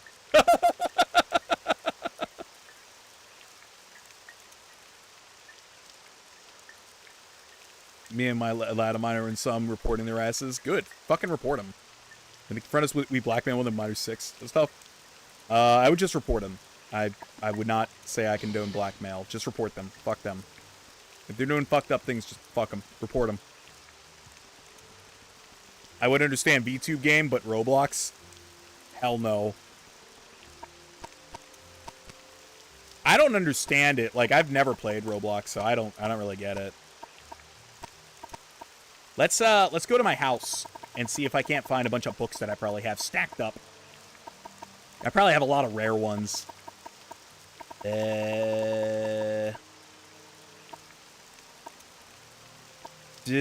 No, I want Obsidian Adventure. The fuck is wrong with people? Yeah, it's just like, that game is explicitly for children, and it's like mostly online stuff, so it's like really fucking disgusting. Like, I don't like that at all. I think that's really messed up. Children should have places that are safe for them. I'm not usually a person that cares about like safe space stuff and everything, but when it comes to children, they should. They should have a place where they're allowed to be children and not, and their parents shouldn't be worried about like creepers and weirdos, you know? I think it's just fucked up. The Balmora. It's going to get worse. There's a state or city that's trying to pass a ban on VPN and porn sites. Oh my god. Where would you like to go? And that won't fix anything. It'll literally not fix anything. It's so stupid. It's whatever. Laws and stuff like that don't fix a goddamn thing when it comes down to it. It's just basically like you're not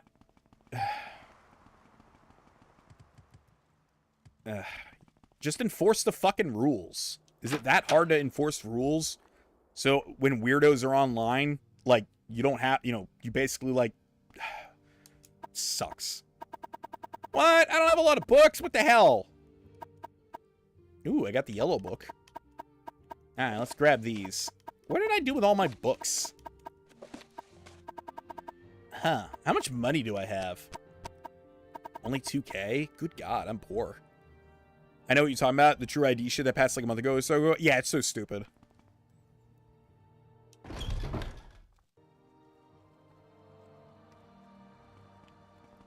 I have an idea. How about, like... look, anyway, we should... Let's change subject. I don't really want to talk about this. It's pretty fucked up. UK is getting ripped up by migration and stupid policy that hurts the true locals. Pretty much, yeah. It's just a bunch of bullshit. It's like, the world is burning. Everything sucks. Things are going to hell in a handbasket. Hey, guys, we made it so that way it's annoying to be online because we're stupid and don't know how the internet works. Again, it's a bunch of... Oh, yeah, the bitter cup. It's a bunch of laws and stuff that are usually drafted up by a bunch of old people that couldn't figure out how to get on Facebook on their phone, let alone how to run and make laws for the internet. Hey, there we go. There's some books. Sithis. Surfeit of Thieves. The Four Suitors of Beneath. Ooh, The Horror of Castle Zur. I actually like that one. Red Book, 3rd Era, 426. 420, blaze it. Lamal. Lessons of Vivek, Sermon 12. I don't know what's going on in that one, but I'll find out. Fae Foken. Okay, we got some good ones here. These are really expensive bookies. All right. An honor, to be sure. What do you got? Invocation of Azura, Special Flora of Tamriel. Okay, let's see if I sold anything in the bookstore across the street first. Heard the UK is getting fucked with migrants and shivs and machetes. I have no idea. I just know that shit's going to hell in a handbasket over there right now. France looks like it's almost about to enter like an open revolt. It's a disaster. The new Holy Wars, but this time they used their vote to put in their own benefit. Their own Holy Wars will be fought in the ballots, not by bullets. I don't know, man. Shit's just fucked. The true nature of orcs. We'll buy that. We'll buy the wild elves.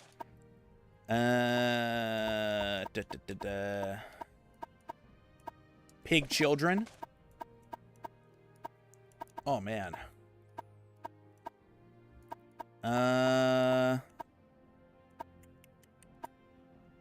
You're gonna dip. Got uni tomorrow. Oh, yeah, man. No problem. Appreciate you hanging out. Go get some sleep, bro. Appreciate you hanging out. Later, bro. Bye, Emerald. Galerion the Mystic. Also, I have a vid up if you subbed. Oh, nice. And fuck the pets. Yeah, fuck them. It was out like yesterday. I didn't get a notification, but usually I have on my phone, like, my YouTube signed into, like, another channel. My main channel. It's the VR thing. Oh, okay. I see. I hadn't seen it. Children of the Sky. We'll buy that. And we'll buy the biography of Berenzia, Volume 1, 2, 3. And then we'll get the real Berenzia, 1, 2, and 3, and 4, and 5. Okay. Yeah, I have like 5 YouTube profiles. Yeah, same. It's like, oh, shit. What's Skyrim looking like? 64%. God, this fucking stupid system is so slow. I think it's installing from, like, Wi-Fi or something. I don't know. How much is, like, what's that even looking like? Seafool Q. Let's take a look at that really quick.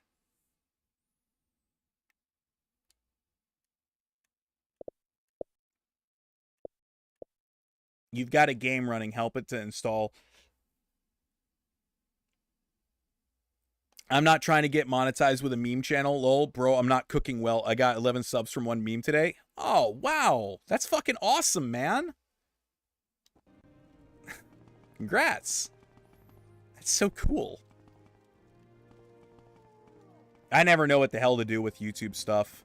I've like uploaded my videos to like YouTube before, but I've just never really got it. I'm trying to monetize. Lol. You said not? I said not what? You said, bro, I'm not cooking well. Look at your comment. You said not.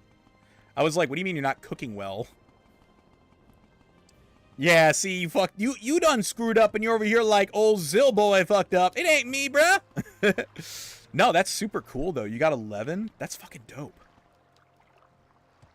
I was just looking at, like, Don't stand about. Get moving. Yeah, you're asleep or whatever. All right. Let's read some more books. Is this the one I'm thinking of?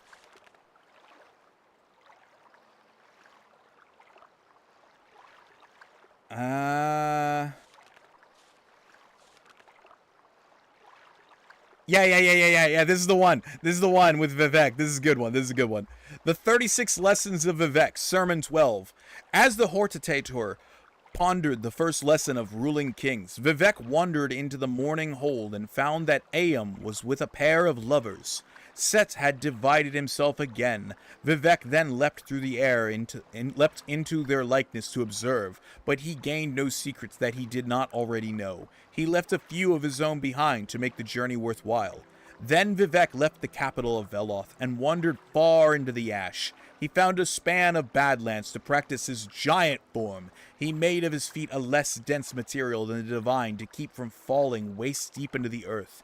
At this point, the first corner of the House of Troubles, the prince, Molag Bal, made his presence known. Vivek looked on the King of Rape and said, "How very beautiful you are, that you do not join us." And Molag Bal crushed the warrior poet's feet, which were not invulnerable, and had legions cleave them off. Mighty fires from the beginning place were brought like nets to hold Vivek, and he let them. "I would prefer," he said, "some kind of ceremony if we are to be married." And the legions that took the feat were summoned again, and ordered to begin a banquet. Pomegranates sprang from the Badlands, and tents were raised. A throng of Velothi mystics came, reading the passages of the severed feet on the ground, and weeping until the scriptures were wet. We must love each other briefly, Vivek said. If at all, I am needed to counsel the Hortator in more important matters, because the Dwemer high priests stir up trouble. You may have my head for an hour. Molag Bal rose up and extended 6 arms to show his worth. They were decorated in runes of seduction and its reverse. They were decorated in the annotated calendars of longer worlds. When he spoke, mating monsters fell out. Where must it go, he said. I told you, Vivek said. I am meant to be the teacher of the king of the earth. Al Tagdung Gartok Padome. With those magic words, the king of rape added another, Kaim, which is the secret syllable of royalty. Vivek had what he needed from the Daedroth, and so married him that day. In the hour that Baal had his head, the king of rape asked for proof of love. Vivek spoke 2 poems to show him such, but only the first is known. I'm not sure just how much glass it took to make your hair. Twice as much, I am sure, as the oceans have to share. Hell, my sweet is a fiction written by those who tell the truth. My mouth is skilled at lying, and its alibi a tooth. The sons and daughters of Vivek and Molag Bal number in the thousands. The name of the mightiest is a string of power. Golga Mor Jil Chiatrahum. The ending of the words is Almsivi. Like, what the hell?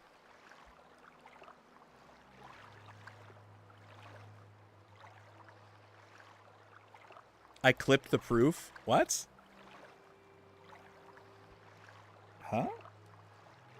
I'm not trying to get monetized with a meme channel, lol. Bro, I'm not cooking well. I got 11 subs from one meme today. Oh, wow. That's fucking awesome, man.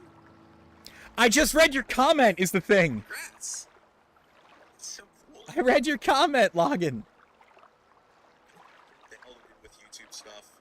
I've, uploaded my videos to, YouTube before, but I've just never... I only read your comment, man. It literally says, lol, bro, I'm not cooking well. I'm trying to get monetized. Oh. Why are you trying to get monetized? Do you want monies? Why do you want monies? You said I'm not trying to get monetized. Wait. Hold on.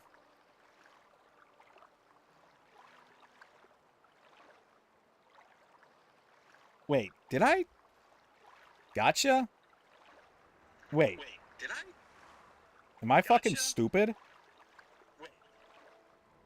Hold Am I on. fucking stupid? Hold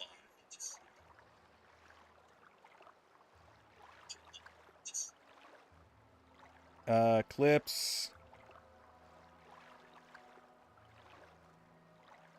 What the fuck? It won't let me see it now. It hates me.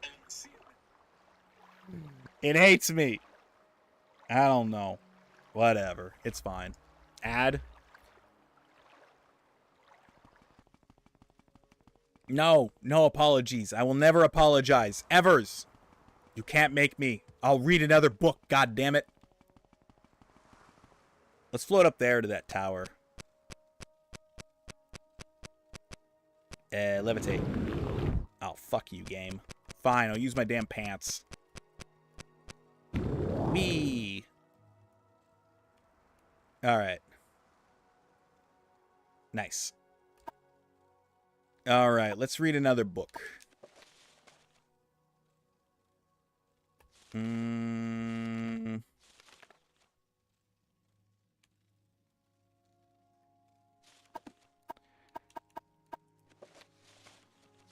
Oh, the red book's just like where they live. I don't have Pele 1. Galerion the Mystic. Alright. Let's read this one. Galerion the Mystic by Asgrim Kolsgreg. You're welcome back. During the early bloody years of the Second Era, Vanus Galerion was born under the name Trectus, a serf on the estate of a minor nobleman, Lord Gernassi of Solicius on Kern, Trectus' father and mother were common laborers, but his father had secretly, against the law of Lord Gurnes, taught himself, and then Trectus, to read. Lord Gurnassi had been advised that literate slaves were an abomination of nature and dangerous to themselves and their lords, and had closed all bookstalls within Solkaik on Kur. All booksellers, poets, and teachers were forbidden except within Gurnassi's keep. Nevertheless, a small-scale smuggling operation kept a number of books and scrolls in circulation right under Gurnassi's shadow. When Trectus was 8, the smugglers were found and imprisoned. Some said that Trectus's mother, an ignorant and religious woman, fearful of her husband, was the betrayer of the smugglers. But there were other rumors as well. The trial of the smugglers was non-existent, and the punishment swift. The body of Trectus' father was kept hanging for weeks during the hottest summer they had seen in centuries. 3 months later, Trectus ran away from Lord Gurnassi's estate. He made it as far as Alinor. Halfway across Somerset Isle, a band of troubadours found him, nearly dead, curled up in a ditch by the side of the road. They nursed him to health and employed him as an errand boy in return for food and shelter. One of the troubadours, a soothsayer named Heliand, began testing Trectus' mind and found the boy, though shy, to be preternaturally intelligent and sophisticated given his circumstances. Heliand recognized in the boy a commonality, for Heliand had been trained on the Isle of Artium as a mystic. When the troupe was performing in the village of Pontassa on the far eastern end of Somerset, Heliand took Trectus, then a boy of 11, to the Isle of Artium. The magister of the isle, Lasius, recognized potential in Trectus and took him on the as a pupil, giving him the name of Vanus Galerion. Vanus trained his mind on the Isle of Atrium, as well as his body. Thus was the first Archmagister of the Mages Guild trained. From the Physics of the Isle of Artrium, he received his training. From his childhood of want and injustice, he received his philosophy of sharing knowledge. I fucking couldn't even read half of that. Like, the words were so shit.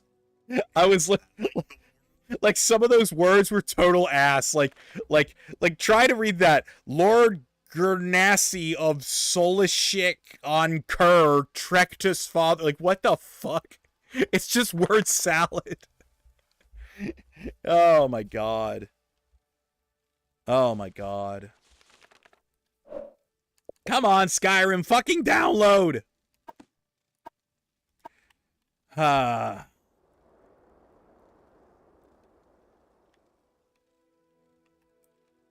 We should just go on a murder spree in this game now. See how many of these fuckers it takes to take me down. There is no escape. Whee! Die, Fetcher.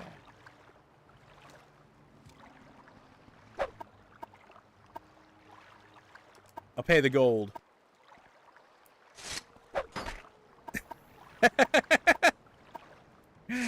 Fucking idiot.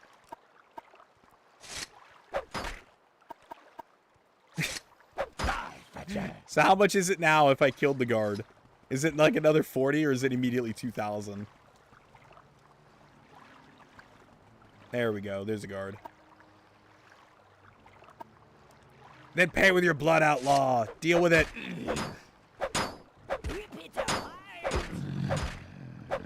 Nice.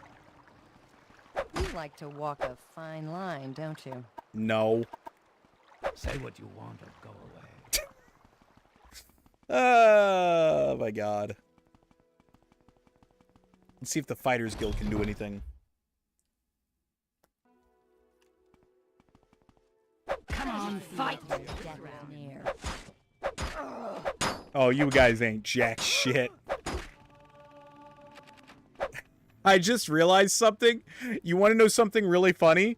Wayne is over encumbered. He can't move. Because I've sold him too many expensive items that he's carrying now. He can't move. I don't think I've ever seen that. Where, like, the NPC just has too much in his inventory because I sold it to him. That's actually funny as hell. Run while you can. You want to know something funny? Is down here in the basement of the mages or the fighters guild is this level 90 door, right? And do I just have I might have a scroll of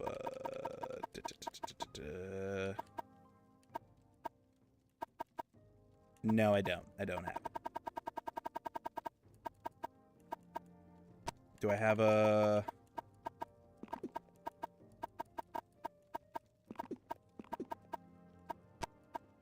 Where is it?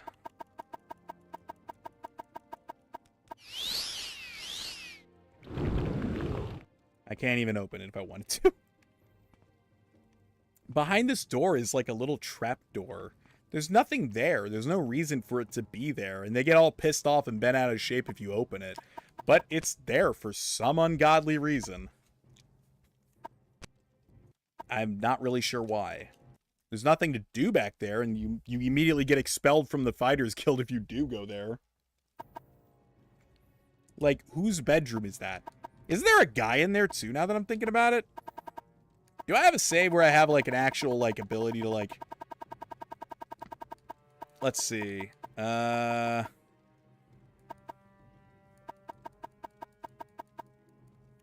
Damn.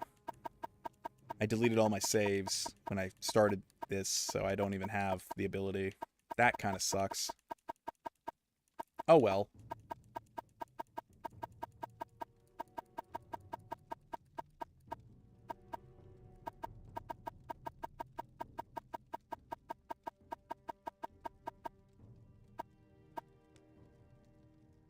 Let's go talk to Dagoth for fun.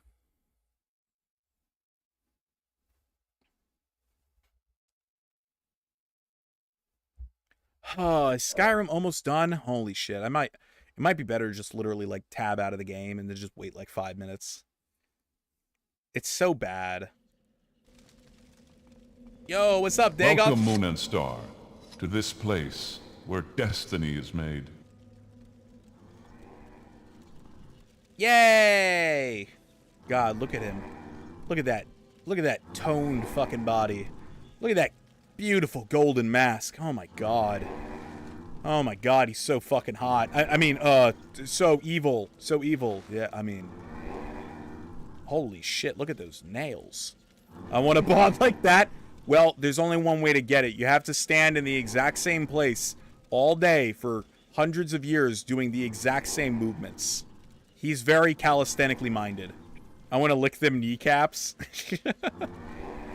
Look at his fucking claws. Look at that hair. Oh my god. That's a beautiful head of hair. Oh my god.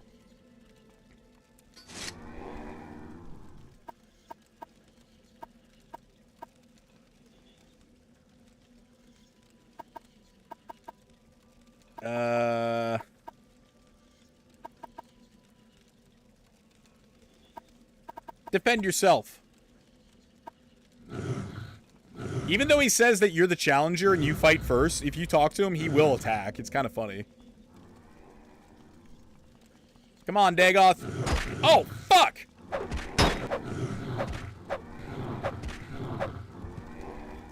I always notice that nobody ever mentions this ring that's right here, the heart ring. I'm just saying, it's really good. Like, really good. But, let's get that cool-ass dialogue that he always says. I want to hear it. I want to hear it. What a fool you are. I'm a god. How can you kill a god? What a grand and intoxicating innocence. How could you be so naive? There is no escape. No recall or intervention can work in this place. Come, lay down your weapons. It is not too late for my mercy.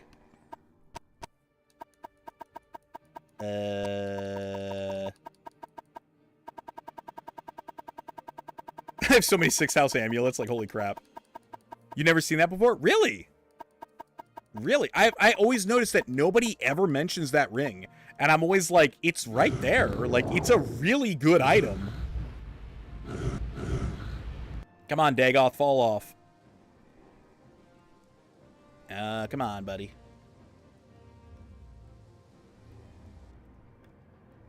Yeah, I've always noticed that nobody ever seems to notice it's there, which is kind of weird. Oh! Remember that time that I tried to beat this game by, like, I was, like, sitting here, like, trying to just, like, cheese the game? Oh my god, I was like, I didn't get the Wraithguard or the rip-off Wraithguard. The endgame ring. I thought it was the meta ring since it was at the boss. I mean, it kind of is. It's really good. It has, like, a 30 to 50% resist for, like, all magic. It's fucking dope. Like, where is it at? Where is it at? Heart ring. Yeah, dispel 20 to 50% on itself, lightning shield, resist frost, fire, magicka, shock, paralysis. It's fucking good. It's also worth a crap ton. All right, let's kill Dagothr, the god. I mean, not the mountain, but like, you know what I mean. All right, got to make sure we have Wraithguard on. All right, Sunder. Do do do do do do do do. All right. What are you doing? Stop! Yay!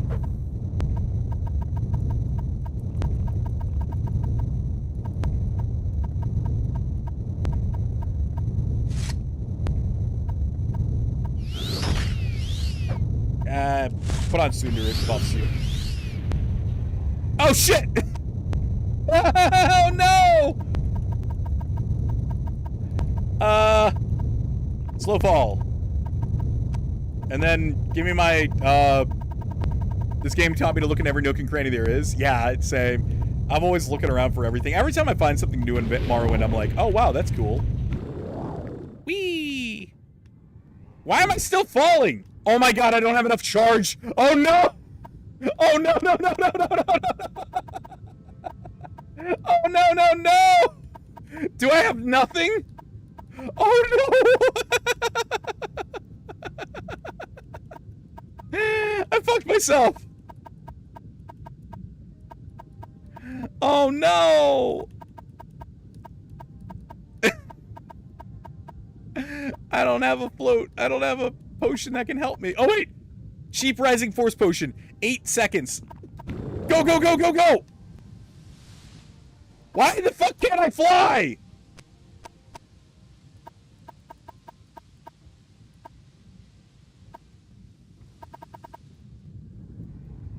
Why can't I fly? I can't jump either. What the fuck? The game broke. The game broke. What the hell is happening? What the fuck? What the fuck happened? What the fuck happened? I've never seen this before. I've never done... What the fuck? It just works. Damn it, Todd, you're right. What the fuck? I've never seen this before. I didn't even know a Kulakhan went down this far. I thought he would have just ended at the lava. I'm surprised they put this in at all. How weird. I mean, I guess you could swim through the... No, you can't swim through the lava generally. How odd. I'll rest.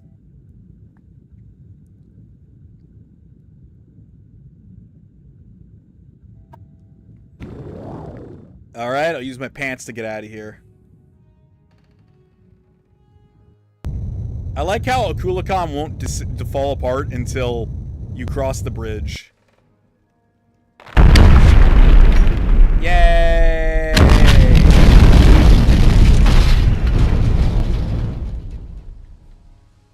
What a shame. He was a cool guy.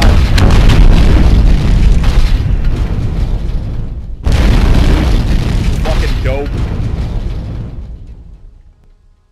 That was fun.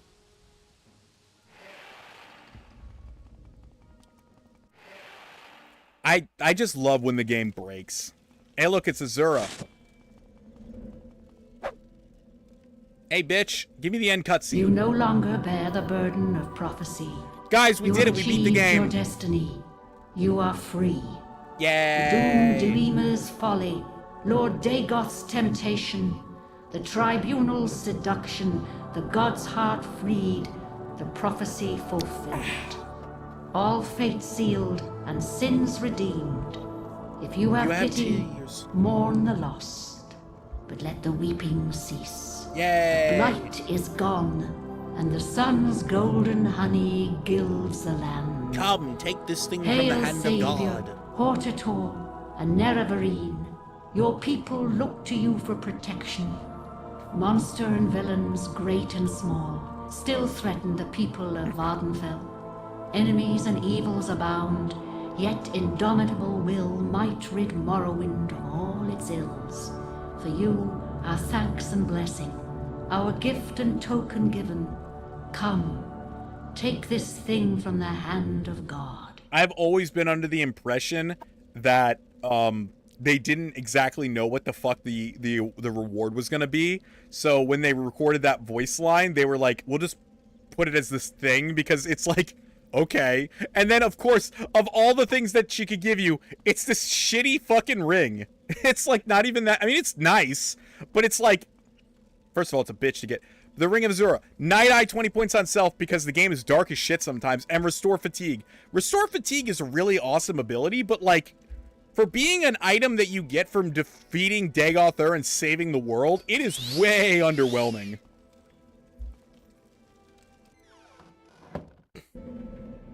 Though, to be fair, every time I play the game, I pretty much use it anyway, if I get it.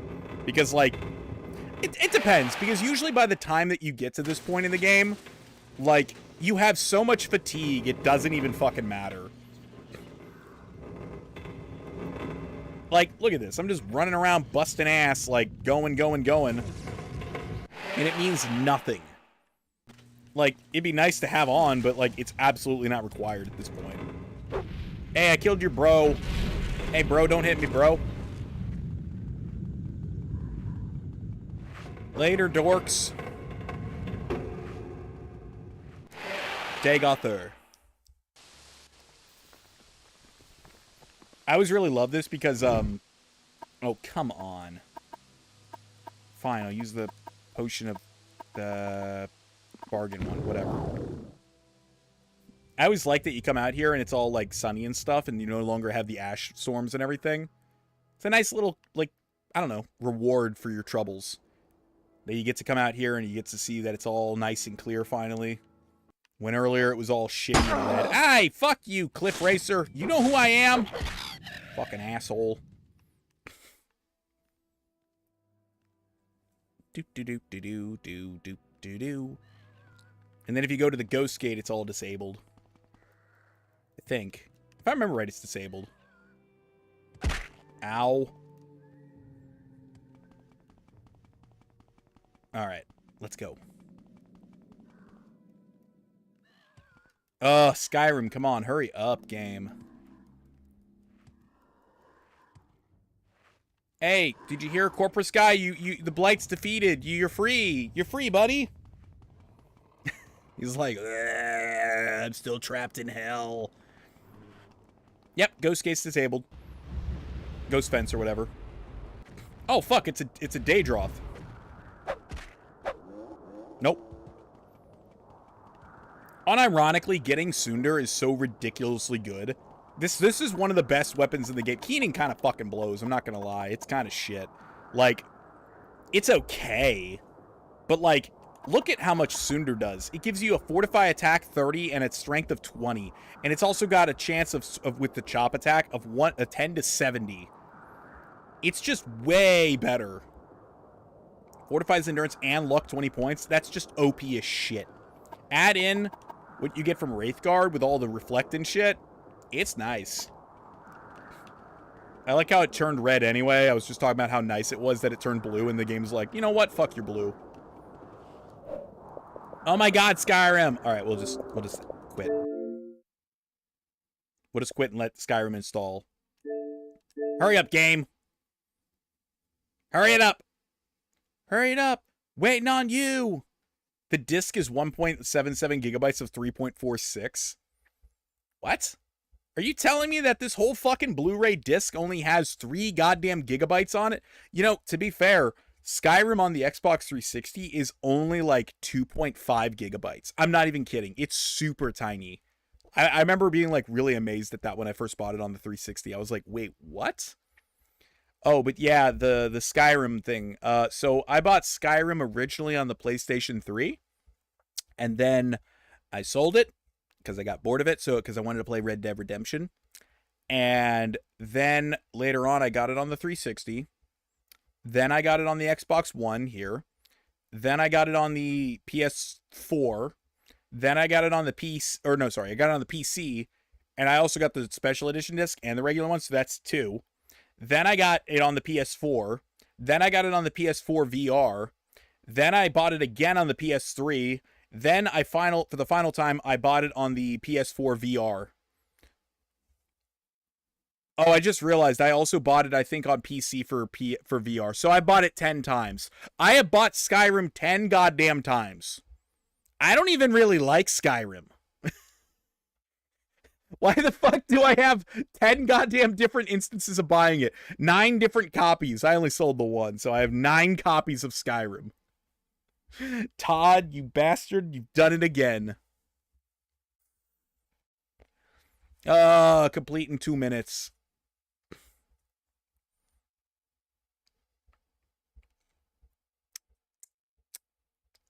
Tick-tock on the clock, but the party don't stop.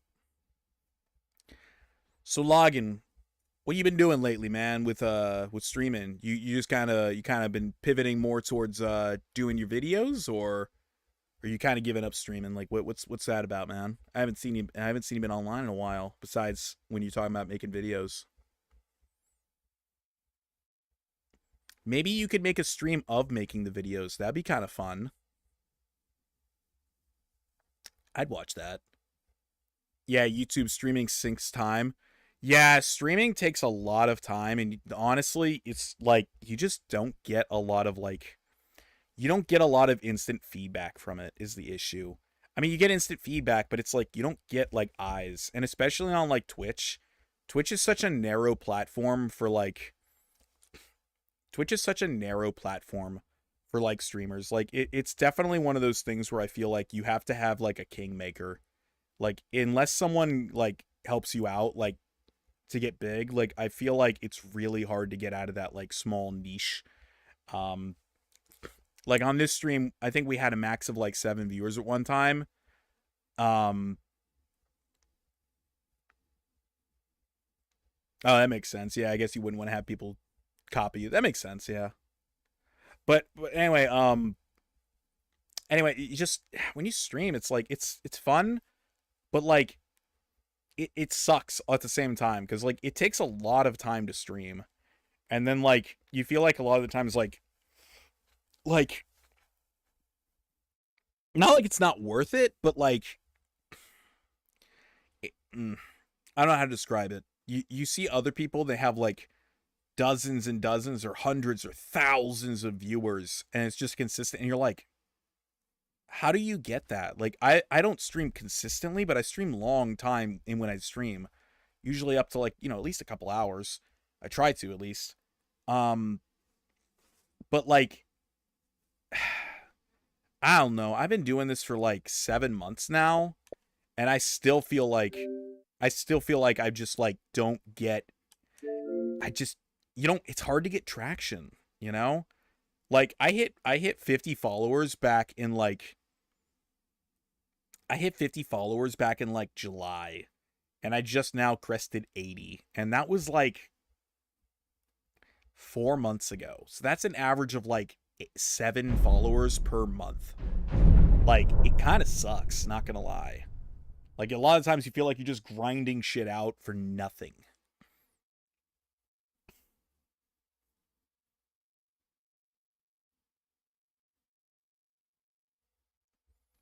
Since views was low when I streamed, it was like streaming for like 12 hours, and that would only convert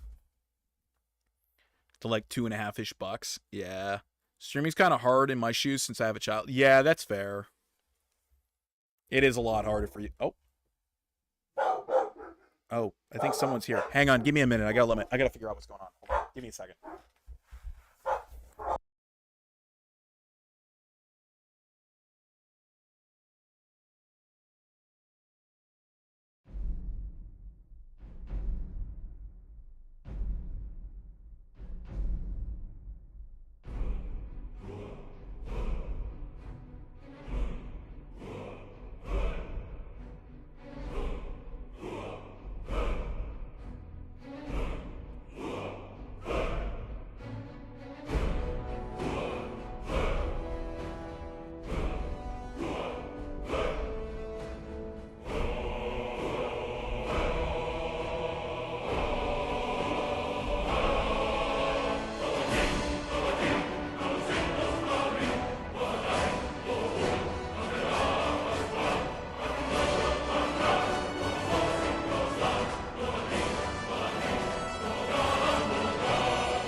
Back.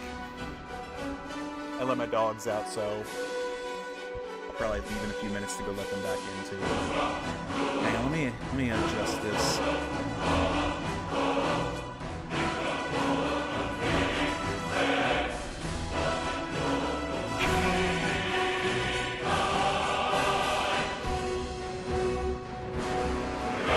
There we go.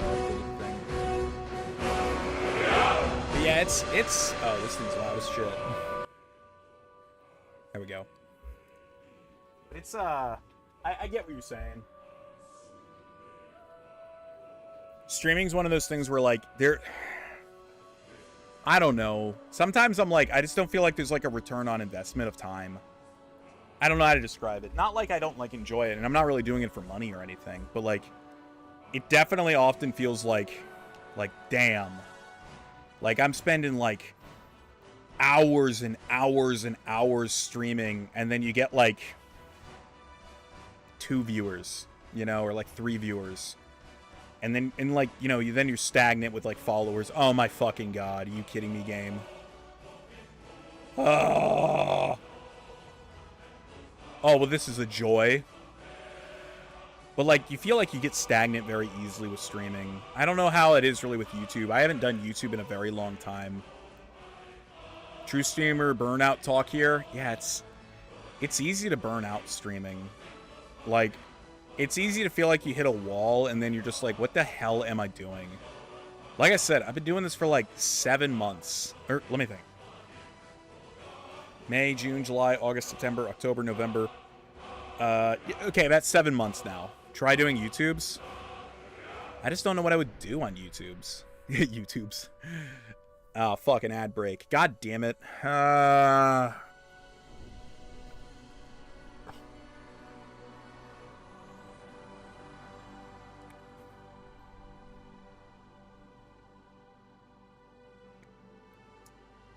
But yeah, it's a pain in the ass. I just realized.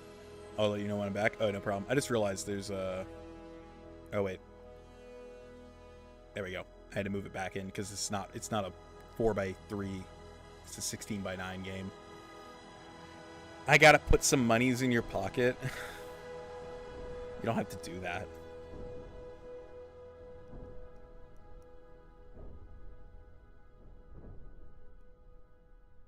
Man, this is taking forever. Goddamn things loading. Pain in the ass.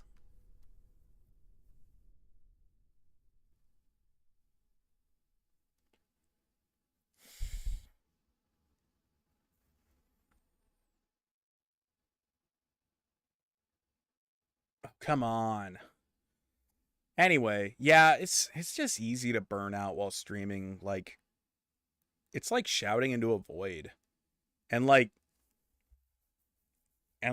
it's just like you see some other people, like some other creators, and I get it. They're doing more stuff than me. They're uploading to like TikTok or YouTube and stuff like that.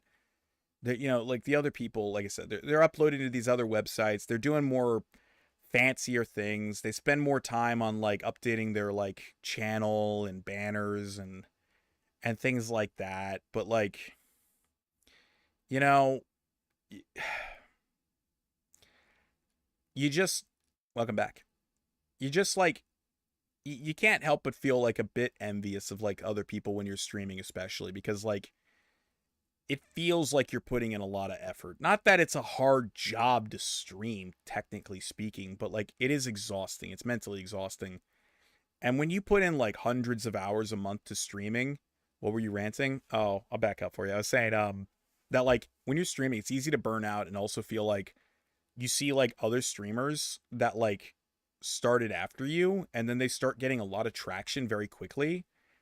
And then it's like, it's very easy to feel upset that like, it's not fair. You know, it's very easy to get upset about it because like, it's not fair. It really isn't. Not to say that a lot of other people aren't putting in the effort. They are. Like I said, I don't like upload a lot of things like YouTube or TikTok or whatever. I don't know. But it feels shitty because you stream for like months and months and months and months and months. And like, you know, I'm appreciative of people that show up. I always am. I'm very appreciative of everybody that shows up. But it does hurt like a bit when you see like someone who's only been streaming for like 2 or 3 months and they have like hundreds or, you know, like 50, 60, 70, 100 viewers. And it just sucks. It sucks because you're like, that's bullshit. And like, it makes you really feel like quitting because like, it's just a huge, like, you know, it's just like a huge, like,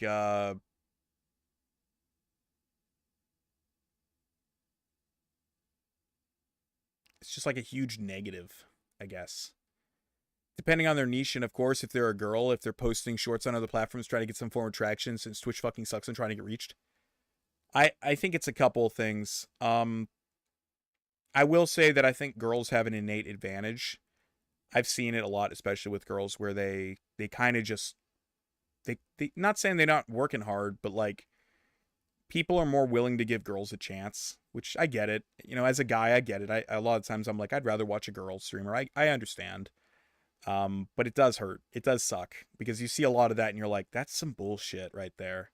Bummer. Yeah, it is. It is absolutely a bummer. People want to look at pretty girls. It makes sense. I know. You know, it's one of those things. I don't hate the player. I hate the game. You know what I mean?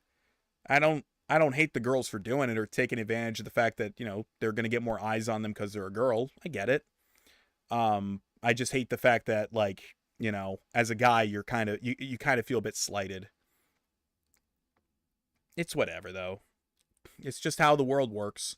I mean, the niche for, like, VTuber guys, for streamer guys already is like, but, like, for VTubers as guys is already an extremely small niche.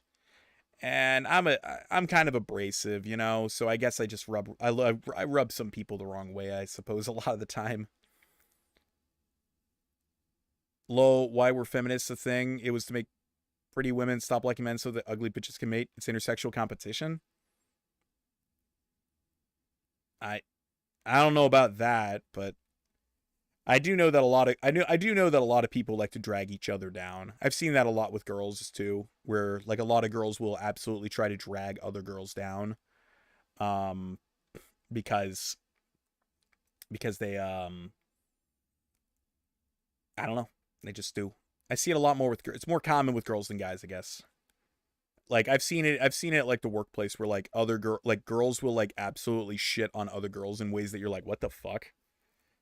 But anyway, yeah, it's just, I don't know. I'd like to stream more, but like at the same time, you know, you can only put so much of yourself into it, like where you're just like I streamed like hundreds of hours like last few months, and then it's just like you look at it and you're like, your average viewer is like 3.5 or something. You're like, fuck. And then like, not to sit there and shit on her or be like, you know, whatever, but like I saw a clip the other day of Mari_en. What the fuck was that? I saw a clip of her and she was like, I don't know what the exact context was, but like some simp of hers or whatever was like sub for like 24 months. And she was like, oh my God, you're a Redditor? Oh my God, get the fuck out, Redditor. And I was like, okay, that is kind of funny because fuck Reddit. But like, she was like, I don't care if you've been a sub for 24 months, fucking ban. And I'm just sitting there thinking like, I feel like the only reason you're able to do that is because you have such a big audience that you can afford not to care. When you're a small streamer, you have to care about every follower or every subscriber or every person that interacts with you all the time. When you're a big streamer and you have like, especially those girls that have so many simps, it just feels like they can kind of just act like assholes about anything or do whatever they want, or they act quirky, or, you know, they say fucked up things, and then you just have an army of people that are like, oh, it's so funny, haha, and it's like, I mean, it is funny, don't get me wrong, because fuck Reddit. But, like, at the same time, like, it's upsetting because it's like, damn, if I had someone that was subscribed for 24 months, even if they're fucking Redditor, I'd be like, oh, what the fuck? Like, I mean, come on, cut the guy a fucking break. Hang on, let me, if someone wants to give you $72, they should be allowed to say whatever they want. Yeah, I agree. It's like, you want to be able to, I mean, aside from saying things that are going to get you in trouble, like with the stream, obviously, but like, yeah, no, I 100% agree.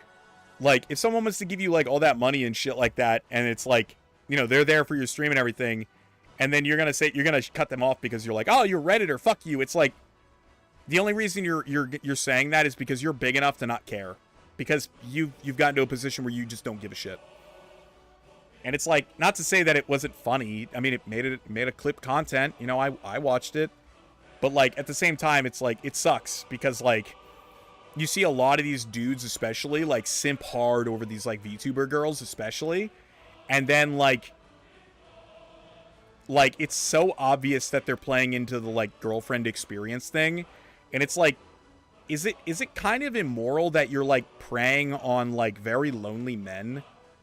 I'm not saying that, like, all of it's like that, or that they shouldn't, you know, like, you know, do what they can to make some money and, you know, get some views and stuff.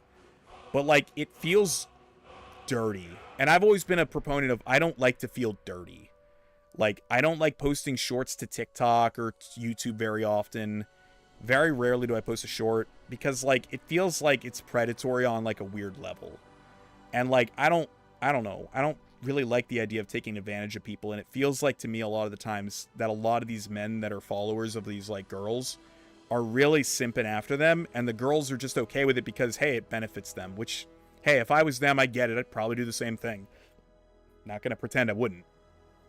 But, like, from my point of view, it's like, damn. It sucks. And then you look up the ad revenue, or the revenue, not to get into the money thing again, but I looked it up the other day, and apparently, even though it's something like women streamers make up, like, what is it, like, only 26% of the top, like, 100 streamers or something like that, I can't remember, they make 6 to 7 times more money per stream than a man. Because people so much, they just simp and donate to them. And it's like, damn, that's fucked up. Let me check this really quick, make sure I don't have my name on there.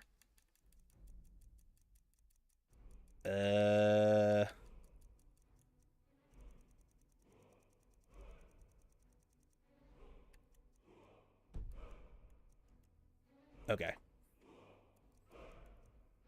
Wow, they consolidated under mods. Fuck you, game. What if I hit continue? What will happen?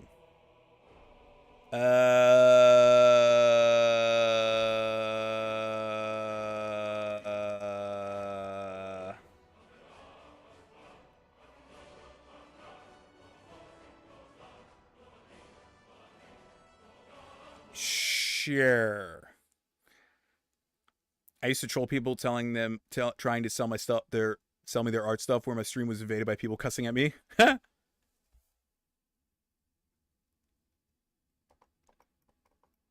They're competitive. What the fuck? Game crashed. I guess I can't load a save. They're competitive. They're pissed. They were going against each other. They were sold their girl boss bullshit. Yeah, the whole girl boss thing's fucking annoying. Again, I watch female streamers. I watch female VTubers. It's just like, I don't know. Sometimes I feel like just giving up and kind of hanging it up. Like, there's just so limited growth. You know what I mean? Like, you really do feel like a very small fish in a very large lake. And, like, there isn't a lot of upward mobility for men as VTubers. And I'm like, just, I don't really want to share my face. Like, you know, I don't like that. It just makes me feel uncomfortable. But, like, I don't know. I don't know what to do anymore. If only we came into this shit in like 2017. Yeah. It's one of those things where it feels like all the niches are filled.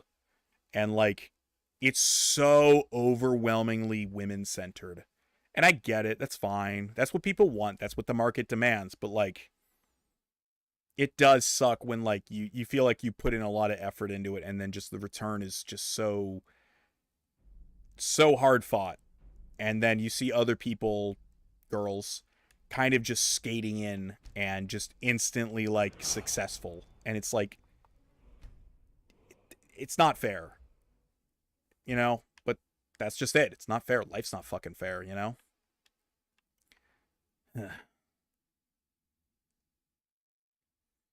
They don't give a shit. It's for the money. It's the nature of women. They want it, something that's always provided. That's been written in our DNA. I don't know if I'd say it's all women. But like I have seen it a lot with like, there's always VTuber drama and stuff. And I hear a lot of things like that where it's like, they're just doing things to get the money and stuff, which, you know, whatever.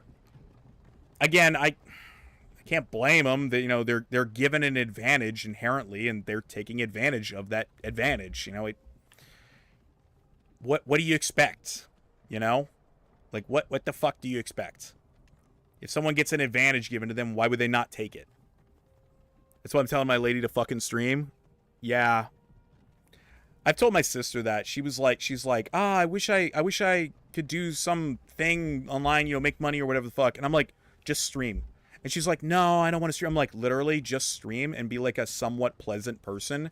You can just get like a VTuber avatar and you'll be fucking like, maybe not rolling in it, but like you'll instantly get eyes on you. As long as you're like somewhat tolerable as like a personality, it's fine. And like, again, I'm bitching and moaning and complaining. But like, I've seen like lots of people's streams and like, oftentimes it's like, they're just kind of sitting there like, yeah.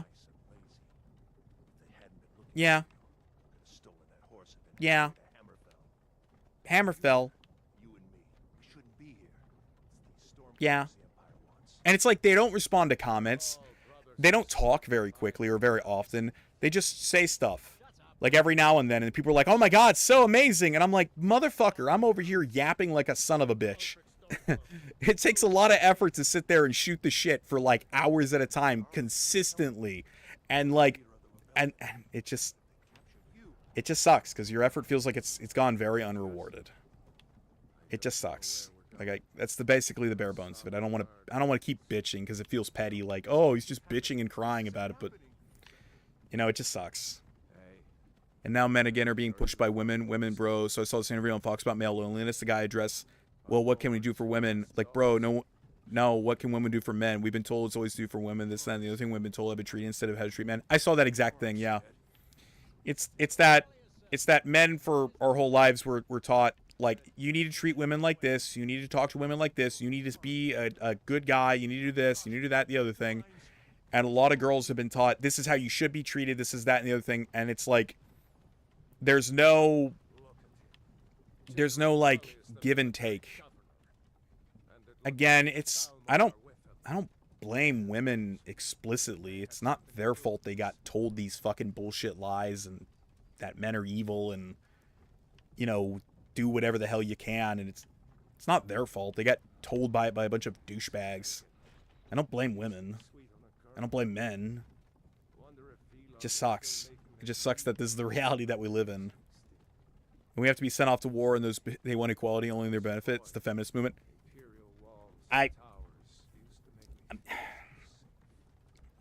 Personally, I think if you want the right to vote, you should have to be able to be drafted. That's my opinion. Like, that's the whole point, isn't it? Isn't it that, like, okay, well, you get a say in what's going on in the country, and in return, if we have to go to war, and you know, you could die, you know? So I say women should be eligible for the draft. Fuck them. Equality for everybody. Let's go. Shouldn't keep the gods waiting for us. Well, we need to have citizenship in this country. People need their skin in the game. Face your death with some courage. It's whatever. Tell them we worked with you. This is a mistake. Step towards the block when we call your name. One at a time. Wow, this game is... Fire loves their damned lists. Well, it's something. Ulfric Stormcloak, Jarl of Windhelm. It's been an honor, Jarl Ulfric. Ralof of Riverwood. No, you can't do this. I'm not with them. Lokir of Rorikstead. No, I'm not a rebel. You can't do this. Archers! You're not gonna kill me. Archers! Anyone else feel like running? I feel like running. Wait. You there. I don't think the selective service has anything to do with the modern day gender inequalities. It's a relic from the FDR era and hasn't been given any attention. It's true, but the fact of the matter is that there's always this lingering threat that you could be drafted. I served in the military, so, like, you know, like, I've been there, done that, you know? But, like, it's one of those things where it's like, then if it's just a lingering, just get rid of it. You know? The modern day gender equality issues is basically that for the last 20 plus years, men have basically been told that they're inherently garbage, they're inherently worth less than women, that girl power is the future, that everything that you enjoy that is masculine and that you enjoy that rough and tumble stuff, or, you know, cursing and, you know, whatever in video games, or just being a guy, has been demonized to hell and back. It's always nobody cares about men's issues. Anytime that it ever comes up, it's like Logan said, where it's like they bring up, hey, well, there's a male loneliness epidemic, or there's this thing with men, there's this issue, and then they go, okay, but how does this affect women? And it's like, why does it have to affect women? There is so much empathy for women. There is so much sympathy for women. There are so many resources for women, and there is none for men. It's just told to get over it, be a man, deal with it. And men feel like they've been slighted because our whole role for all of basic history has been to try to be a provider and try to, you know, be a leader, be a provider, do whatever the hell. That's how we've been built. That's how we work. And basically the last like few decades, they've been telling us, actually, no, you're actually just a useless piece of shit. And it just sucks. Like, after people were like, oh, well, point me to the exact example. And it's like, I don't have to point you to an exact example. Just look at everything in the media for the last 20 years. Every guy in a cartoon or a TV show is a doofus asshole who has to be rescued by his smart, witty female counterpart who's just better in every way. And they basically... Look, I think it all culminated when they said, would you rather be in the woods with a man or a bear? And pretty much all the women said bear. They have such a low... The average woman has such a low opinion of men that they literally view us as just beasts of burden. Like, we're just only useful to them as far as what we can give them.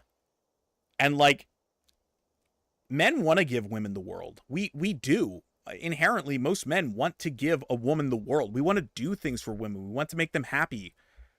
But no matter what we do, it's never good enough. And after a while, you just give up. Because if everything I do is never going to be good enough, I'm never going to be good enough no matter what I do, you just stop caring. And it sucks. It sucks to stop caring. It sucks that you feel bad. You feel like you've just you burn, what's that phrase? You burn the fat off your soul so they can stay warm at night. And like, it sucks. And then people basically call you out and be like, oh, well, you must hate women. You must be I don't hate women. I just feel bad. I just feel bad that I got sold a lie my whole life, that I was going to have a family and I was going to get married and I was going to have a house and a child and a dog and a fence and, all that crap. And I'm sitting here in my fucking basement playing fucking Skyrim. And I'm like 30.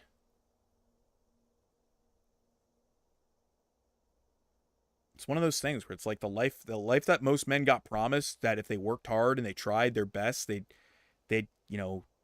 succeed in the end, life would be okay. It just feels like a lie. And then when you complain about it, or you say, hey, this isn't fair, or this is kind of fucked up, they just say, yeah, exactly. You got to man up. Deal with it. You don't have it as bad as women. You don't have this. There's this. And so many times when you talk to women, oftentimes if you bring up any of these things, they act like they're like, oh, well, like back in the day, it was this way. And it's like, So do you want equality or do you want revenge? Because it sounds like you want revenge. It doesn't. It's like you can't pull yourself up by pulling someone else down. It's fucked up. Like that's part of the reason why gender relations are so low. Because basically one side is completely told the other side to go fuck themselves, that we're better than you and we don't care. And everybody agrees and they go, yeah, girl, you're just so awesome. And it's like, it sucks, because I'd love to have a woman that I could give the world to, that I would love and do everything for. I would love it. It just doesn't happen, though. Not for everybody, at least. Not for me. It's whatever. It just sucks. And then, you know, you try and, like, do something, like, you know, I'm just like, oh, whatever. Isn't there a ponytail one? No. You try to do stuff, and then just, it never pans out. You're always the lowest on the totem pole. You're always not good enough.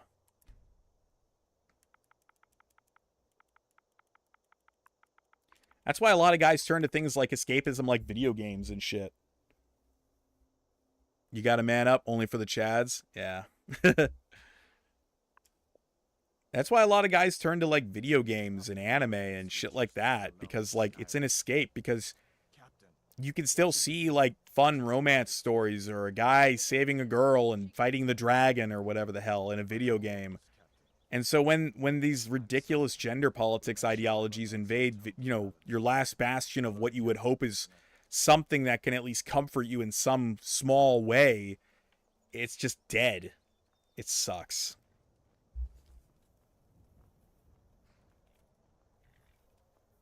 Ulfric Stormcloak. Helgen call you a hero, but a hero doesn't use a power like the voice to murder. Only for the chads. Yeah, man. That's why if one of these states gets to pass the no VPN and no pointer stuff, guess what? They're really going to destroy men.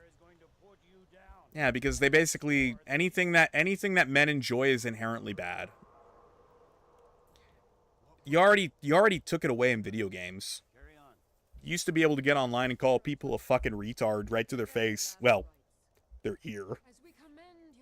And then that became problematic. So now everybody online has to be all safe space and talk like a little 5-year-old when they're playing a game that's meant for people that are in their 20s.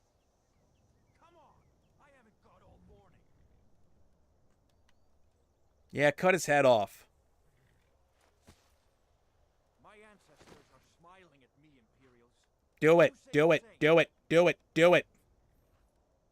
It's like a bad push to try and reprogram men to get back into the workforce and just work or be productive in society, the same society that told us men that we don't belong. Yeah, like I said, it's most of society pretty much told us for the last decade plus that we're garbage, we're bad people inherently, and they literally pretty much said, like, we're better off without you.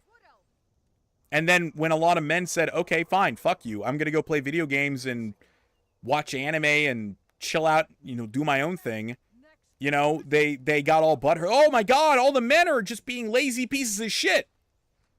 Well, of course they are. You told them all that they were fucking garbage. Why the fuck would they give a shit about you now? Big fucking, like a surprise, it's like you have a surprise Pikachu face. Like, are you stupid? Of course. Of course people fucking gave up. Men are completely demoralized. And then you have all these videos about girls going like, oh my God, men should do this, men do that, men that.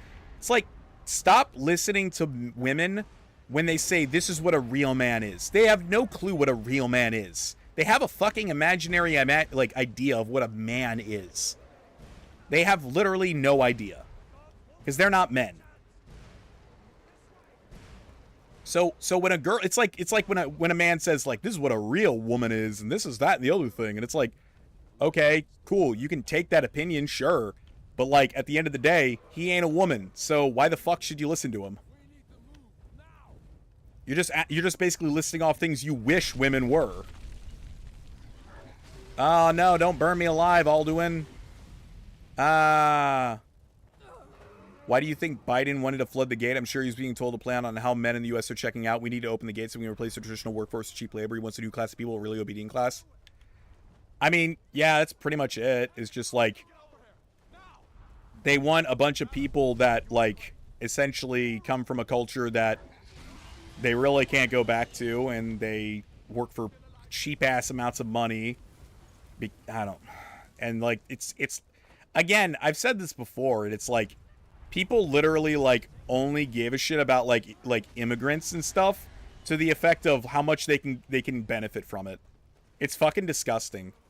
Like, you hear all these people saying, like, oh, but if they get rid of the illegal immigrants, then,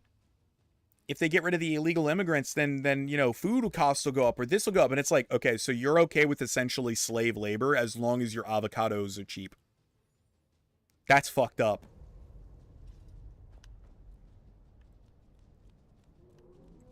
Yeah, who's gonna pick the berries? Exactly. It's fucking ridiculous. We'll meet again in Sovngarde, brother. Looks like we're the only ones who made it. Yep. That thing was a dragon. Yeah, cool. Cut me free, jackass. Just like the children. Oh my god, that We better face. get moving. Come here. Let me see if I can get those bindings off. There you Nice. go. May as well take gun. Here. He won't be needing it anymore. All right. Get that armor on. It's just...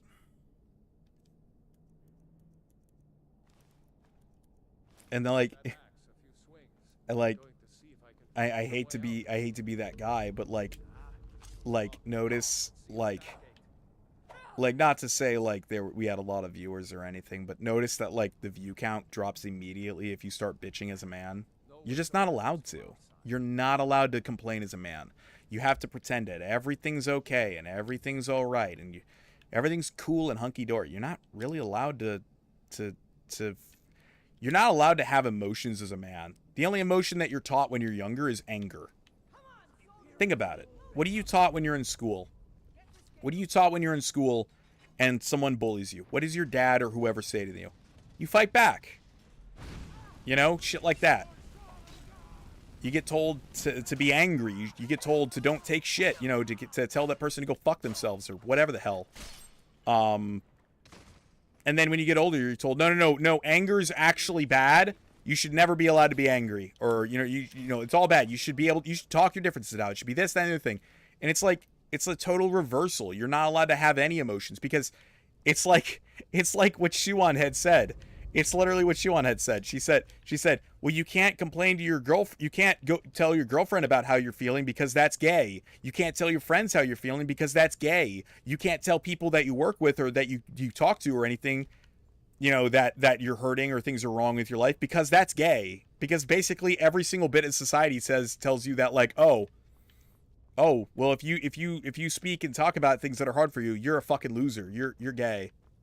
That's what the implication was back in the day. The implication being gay meant weak, not that you're homosexual, but you know, that was just the phrasing of the way. You're gonna get an ad.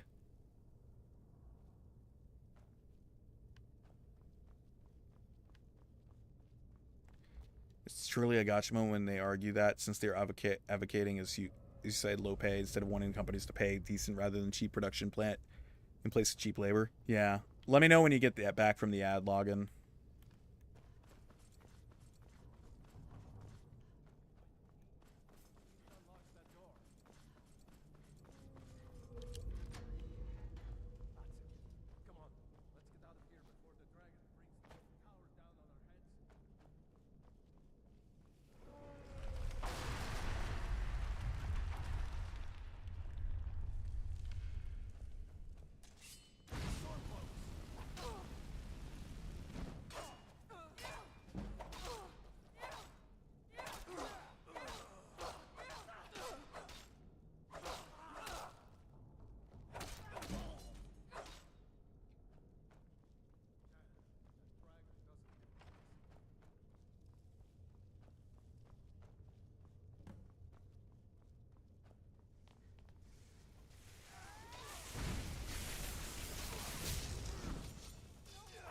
Oh, you're back? Nice. Yeah, I mean... Yeah, the view count is low. Just need to vlog on YouTube. What am I gonna vlog about? Like, I mean, Damn the Empire. I think I'm only streaming on Twitch right now. Actually, I might be on YouTube right now. I don't even know. Hold on, let me look. It's locked. See if you can get it open with some picks. We might need that gold once we get out. I actually am on YouTube right now. Useful and let's go. Yeah, I actually am streaming on YouTube right now. It's kind of funny. That is funny. But, like, nobody watches. Nobody gives a shit.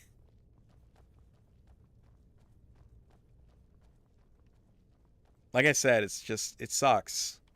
You're not allowed to have any emotions. You're not allowed to be anything that ever, you know, it's like you said. It's like you always hear women say, like, I want a man who's in touch with his emotions. I want a man who can speak and, you know, do whatever. Don't do that. Don't ever do that. If you have a girlfriend, don't ever fucking have like an emotional moment in front of her, because you know what happens? She'll view you as weak after that. She'll view you as weak, and she'll be like, wow, this guy's a fucking whiny bitch, because she doesn't want to hear your fucking problems. Because society has basically said it's okay for women to bitch and vent and complain about things and have problems, but if you're a man, you're not allowed to have any of those feelings. It is not manly. But then, of course, ironically, society demonizes you for being manly, so pick your fucking poison.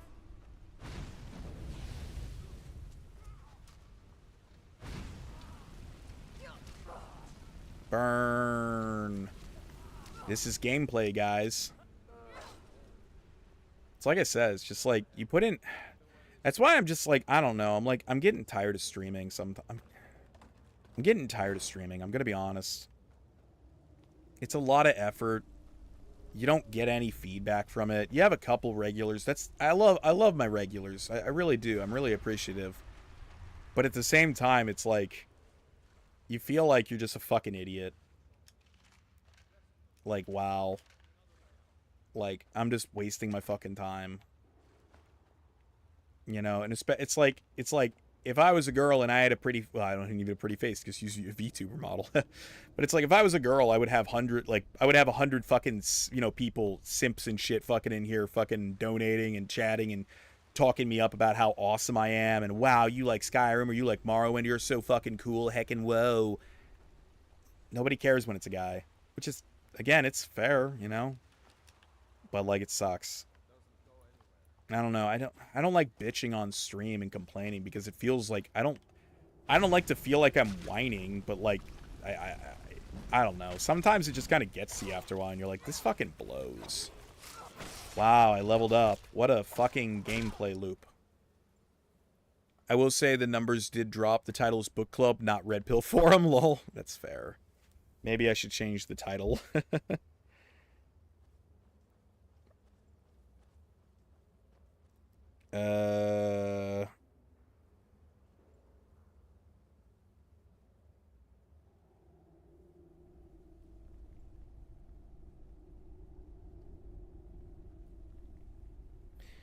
There we go.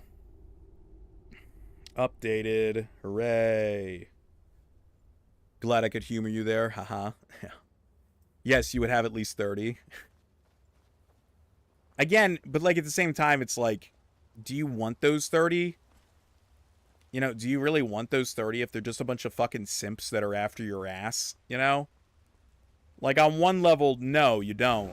But at the same time, those simps and those early, you know, viewers that are like, wow, a girl gamer, how fucking whoa.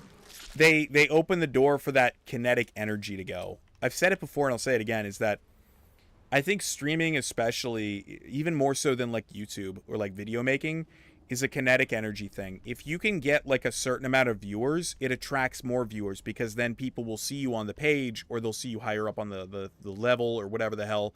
And it's like it keeps building. But when you're constantly just stuck at like 4 viewers, like, you just don't get that. And so it does suck that girls have all these simps and weirdos in their chat and stuff. Yeah, it's weird and it sucks. But that initial like push can easily help them overcome that simp stuff, and you can attract, you know, somewhat normal people, and then eventually the majority of your, you know, fan base or whatever is normal people, and you have a couple of simps or whoever the fuck, people that are weird. not to say that people that view small female, you know, YouTubers or creators are all just inherently weird or anything, but like, it's that initial energy that is just impossible to almost get as a man. It's just so fucking hard. And then like, when you don't get it for so long and you see some other creators, they're getting it right off the bat. You just feel like the game is fucking rigged. It's bullshit. The more views, the more engagement on YouTube. YouTube will push it more and more. Yeah, exactly. I don't know how it is with like, well, yeah, but no, hear me out. The views on YouTube, they're not as impacted by it.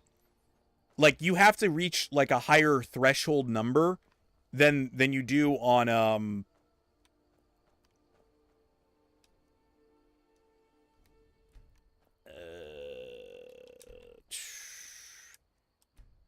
you have to reach like a certain threshold on YouTube. It's in the hundreds to get like to be like, oh, someone, you know what I'm saying? Like, you see a video that has 20 views and you're like, eh. You see a video that has 500 views and you're like, eh. You see a video that has like 1,000 views, you're like, eh, maybe. You see a video that has like 5,000 views, you're like, eh, maybe, yeah. It's not until you really start seeing videos that have tens of thousands of views that you don't even think about it. You're like, oh yeah, I'll watch that. But when you see a video that has like 700 views, you're like really kind of at a disadvantage. Whereas like on Twitch or like with YouTube streaming, I'm just talking as like a streamer in general. With streaming, when you have that 10 plus viewers or 30 plus viewers that follow you to somewhere else, it doesn't matter what you're doing, because and inherently you can pick small, and that's what it is that a lot of girls like small streamers will pick a game that has like high-ish demand or like medium-ish demand or whatever the fuck you want to say, but not a lot of streamers. And so like, you know, you'll pick like, I don't know, Skyrim, for example, right now has like 250 viewers. Not a lot. But like, if someone jumps in there that's got like 30 people watching, inherently everybody that comes to look at Skyrim is going to go, oh, this person has 30. I'm going to look at them. They're going to look at the big fish, and then they get 40, and then they get 50, and then they get 60. And then new people start watching, and then they see, oh my God, this person is streaming with 70 viewers. There must be something there. I've got to check it out. You know what I'm saying? And it's like when you're stuck in when you stuck not being able to break even double digits, and you're like doing everything you can, it just feels like super fucking unfair. And nobody wants to basically call it out for what it is, that it's fucking bullshit. I mean, again, it's not girls' fault. It's just how the game's set, you know what I mean? But like, it just sucks.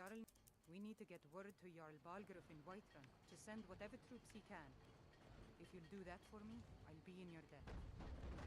Okay, let's go to Whiterun.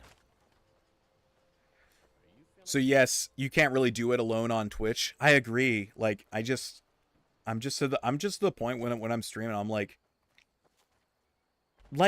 sometimes I'm sitting there and I'm like, you know what? I like to imagine, like, this is a bad stream right now. This just turned into a bitch mode. But like, I like to think sometimes I'm like, I am a good streamer. I talk consistently. I try and make, what the fuck was that? Did you see that? That was weird. I try to make consistent commentary. I try to always entertain and engage with the chat. I try and do things that I find to be interesting, or at least I try to. I like to imagine that I'm at least an okay streamer. Like, I'm all right. I have the ability to talk and do stuff. And it's just, like, I feel like I'm doing as much as I can from my end. And it just doesn't work. You know, it's one of those things where it's like that saying, you can do everything right and you can still lose. It's not that you suck. It's just the game's rigged against you. And there's nothing you can do about it.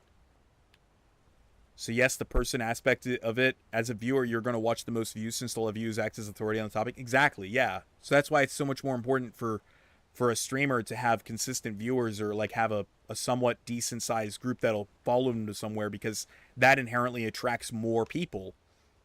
You really are. You just don't get seen. Appreciate it, man. Thank you. Yeah, and it feels like it really feels like I'm doing everything I can, and then like I said earlier, like you know, you look online, people are like, you got to put clips out, you got to put this out, you got to do that. And I'm like, part of that just feels dirty to me. Like, I know that's the way you get engagement, but like, I don't understand how that all works. I'm just not in that kind of thing. I don't really understand what kids are into. I don't want kids. I want adults in my chat. I don't want kids. You know what I mean, though? But like, I don't get what the young people, you know, the 20-year-olds are doing on TikTok and shit. I don't have a TikTok. I don't really get it. And I'm like, like I said, like I like to assume I'm an okay streamer, but like, when you keep trying consistently, forever, for months and months, and then you just don't get, you know, like I said, it's frustrating beyond frustrating to see. And I know you've seen it a lot too. It's happened with you too, where like you see other streamers that they're not even putting in the fucking effort. They're not putting in any fucking effort. They're sitting there, they're not talking, they're not doing anything. They don't have anything interesting to say. They're the most boring fucking people on earth when they do talk. And they still get viewers. And I just don't get it. I just don't get it. It's like I said, you know, like you'd love to be seen, but like, how do you get seen? Unironically, how do you get seen anymore? You just don't. Jump. Hang on a second. I'm going to let my dogs in really quick. Give me like 2 minutes.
Okay. I'm back.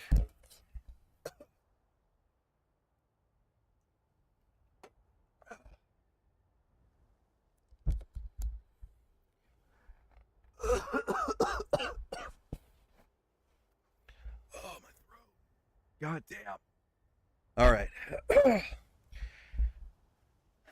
I know it sucks, but that's the game. It is. That's, like I said, I don't hate the players. I hate the game.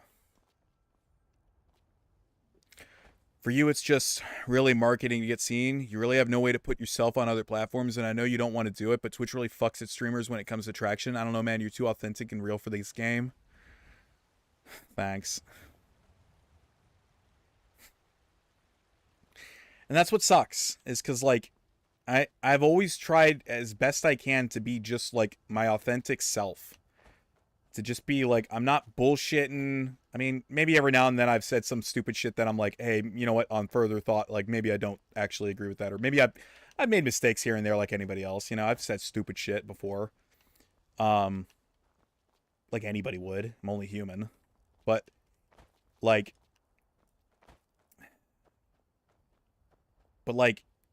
I'm just not built for this kind of game. I'm not built for this fucking, I'm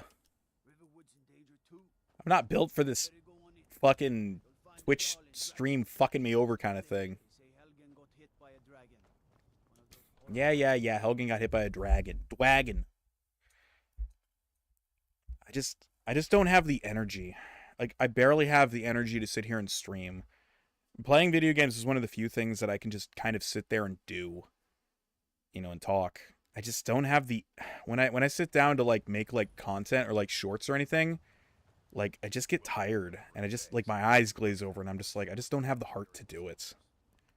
Like, if that makes any sense, you know what I mean? Like, I just don't have the, it's not that I don't have the drive, it feels like I'm putting in more effort into something that I'm too upset that I'm never going to get the return on. You know, I'm like, I'm going to sit there and I'm going to edit videos for like 3 hours and it's still going to suck. And I'm still not going to get viewers and I'm still going to just be kind of sitting in the fucking 4 or 5 viewers setup. And again, I really appreciate everybody that comes in and watches and, you know, especially people that are consistently coming in and watch. I really do. But, you know, when you put in that much effort over time, like, and it just, the return is just not there, you know, you start to think, well, maybe it's me. I guess there must be something wrong with me. I must be not good at it, or I'm just, you know, and the fact of the matter is that, like, I feel like I'm good at it. But the reality of the situation is that I feel like I'm good at it, quote unquote, or at least I'm okay at it. But I'm just not what people want to watch. People want to watch a cute girl. People want to hear a girl's voice. They don't want to hear a guy's voice. They want to hear a girl's voice. They want to have a parasocial relationship with a waifu. That's what they want. They don't want some weirdo pretending to be a Roman to be sitting here talking to them about bitch and shit. They don't want to hear that. They don't want to see a cucumber that's talking to them. They don't want to see a slime. They don't want to see any of that shit. They just want to see a cute waifu that basically will sit there and yap and bitch and moan, and then they'll get their fucking weird parasocial relationship out of them. That's what they want. That's what the market desires. Waifus. It just sucks. Because like I said, it's like no matter what you do, as hard as you try, it just ain't happening. The market for men VTubers is like already really small. And then you have people basically saying that everybody that's like a guy VTuber is like a fucking weirdo creep and is an asshole and shit. And then you're just never going to get traction out of it. It fucking blows. And I know you know that too. And I'm sure that's why you've also pivoted mostly to doing like YouTube, because it makes more sense from like it makes more sense from like a conceptual point of view. I won't forget it. Here, take this as a small token of my esteem. There is another thing you could do for me, suitable for someone of your particular talents, perhaps. Come, let's go find Farengar. Well, you have 9 channels with 0 views at the moment. If that makes you inches better.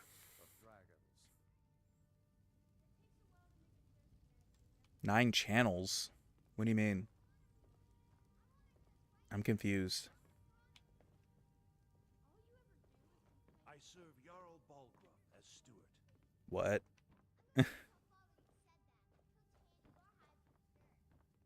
9 streamers with 0 views at the moment. Oh. Yeah, I mean, to a degree, like I said, like I'm appreciative that you're here right now, man. It just, I hate to quote Anakin Skywalker, but you know, I know I shouldn't want more, but I want more. It's one of those things where it's like, I know I shouldn't. I know I should be content with just having at least 1 viewer. And oftentimes I stream, like I've said it before, if I'm streaming to 1 person, then I feel like I'm streaming to 1,000. But like, yeah, bro. Only 322-ish people are watching, and there's only like 80 streamers streaming this. Yeah, I was like, you know what? I'll stream Skyrim. Why not? You know, like I'll do that. And that's why, like, I usually, like, I'd stick to Morrowind or, like, Super Mario World or something. Because there's not a lot of streamers that stream those games, so when people see them, they're like, oh, I'll give that guy a shot. And then, you know, it's like, you know, like, the game's just rigged. It's fucking bullshit. The game's fucking rigged. Is there a skeleton in here? Oh, yeah, here it is. Skelly. Look. I always thought it was weird that there was a skeleton. Yep. I don't know, like...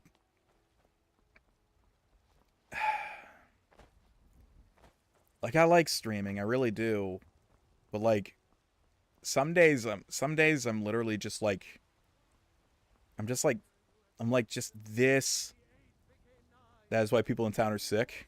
Oh, is that why? That would make sense. I don't remember there be people being sick. I haven't played Skyrim in a long time. But like, oh,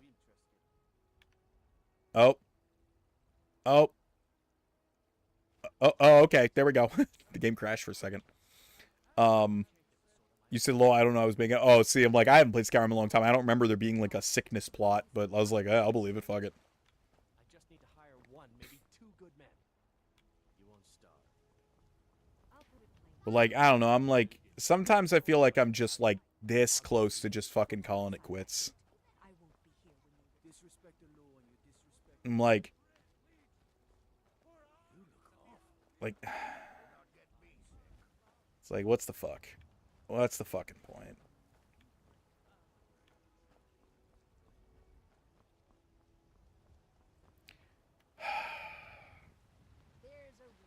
Let's find a book.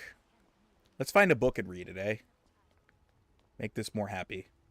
Make this a more fun stream. Where's Bellathor's? Here it is.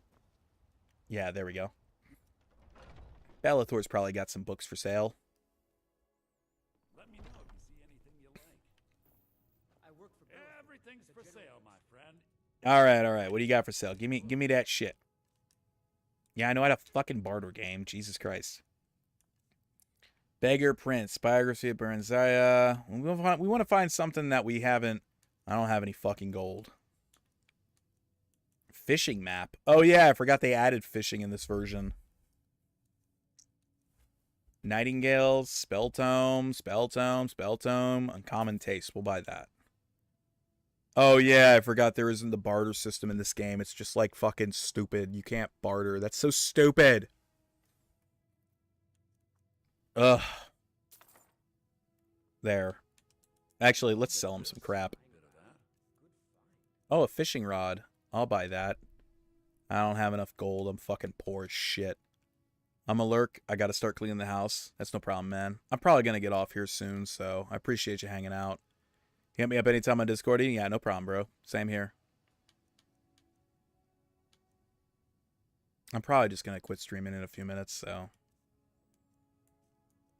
Yeah.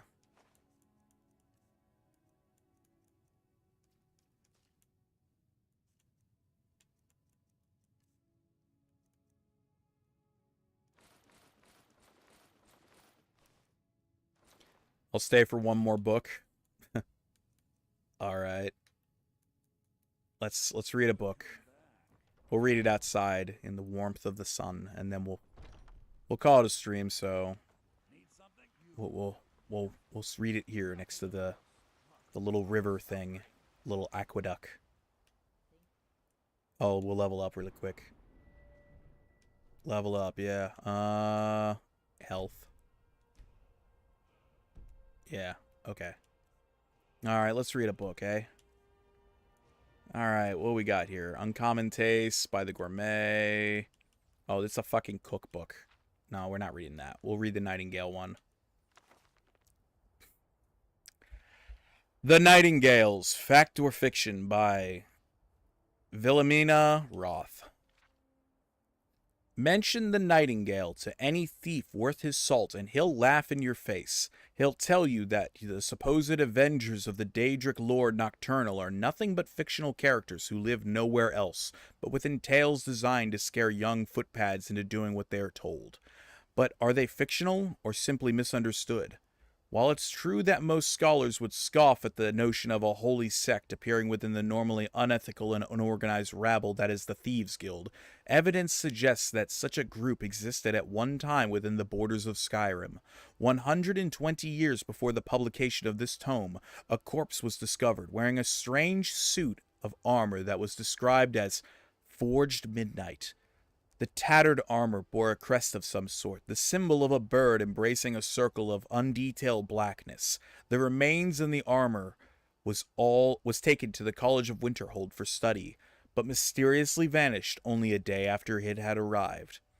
The crest from this armor was circulated around Skyrim for years, but identification proved almost impossible.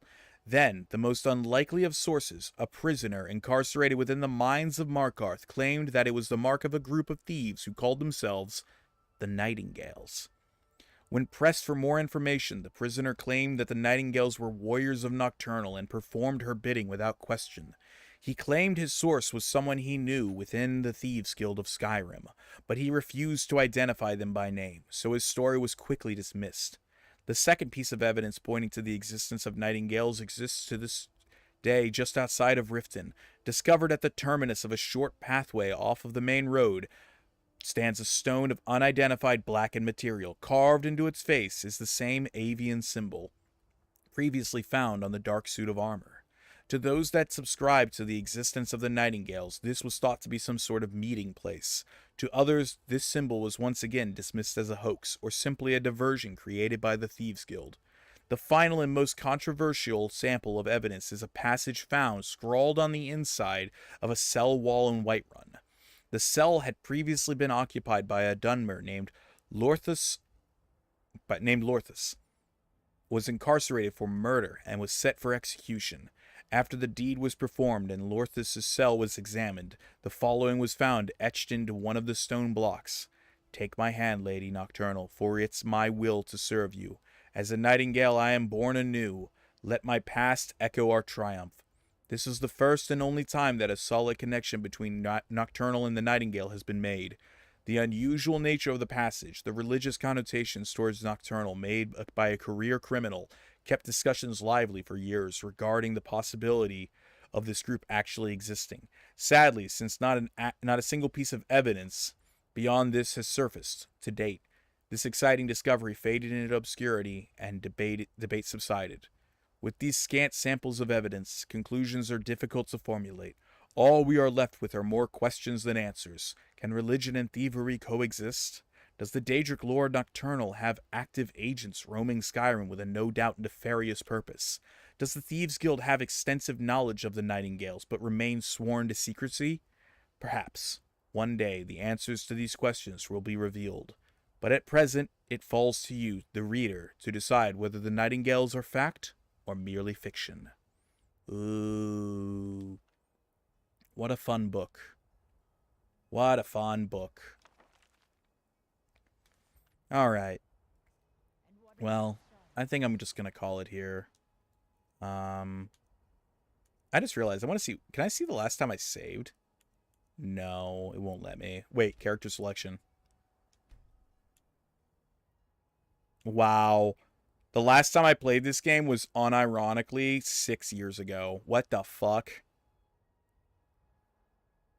Crazy.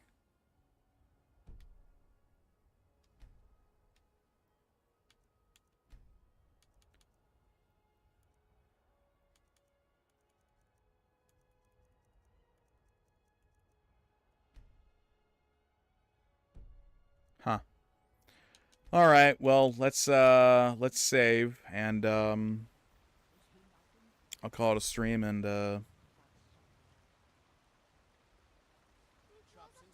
I'll see you guys later. Maybe.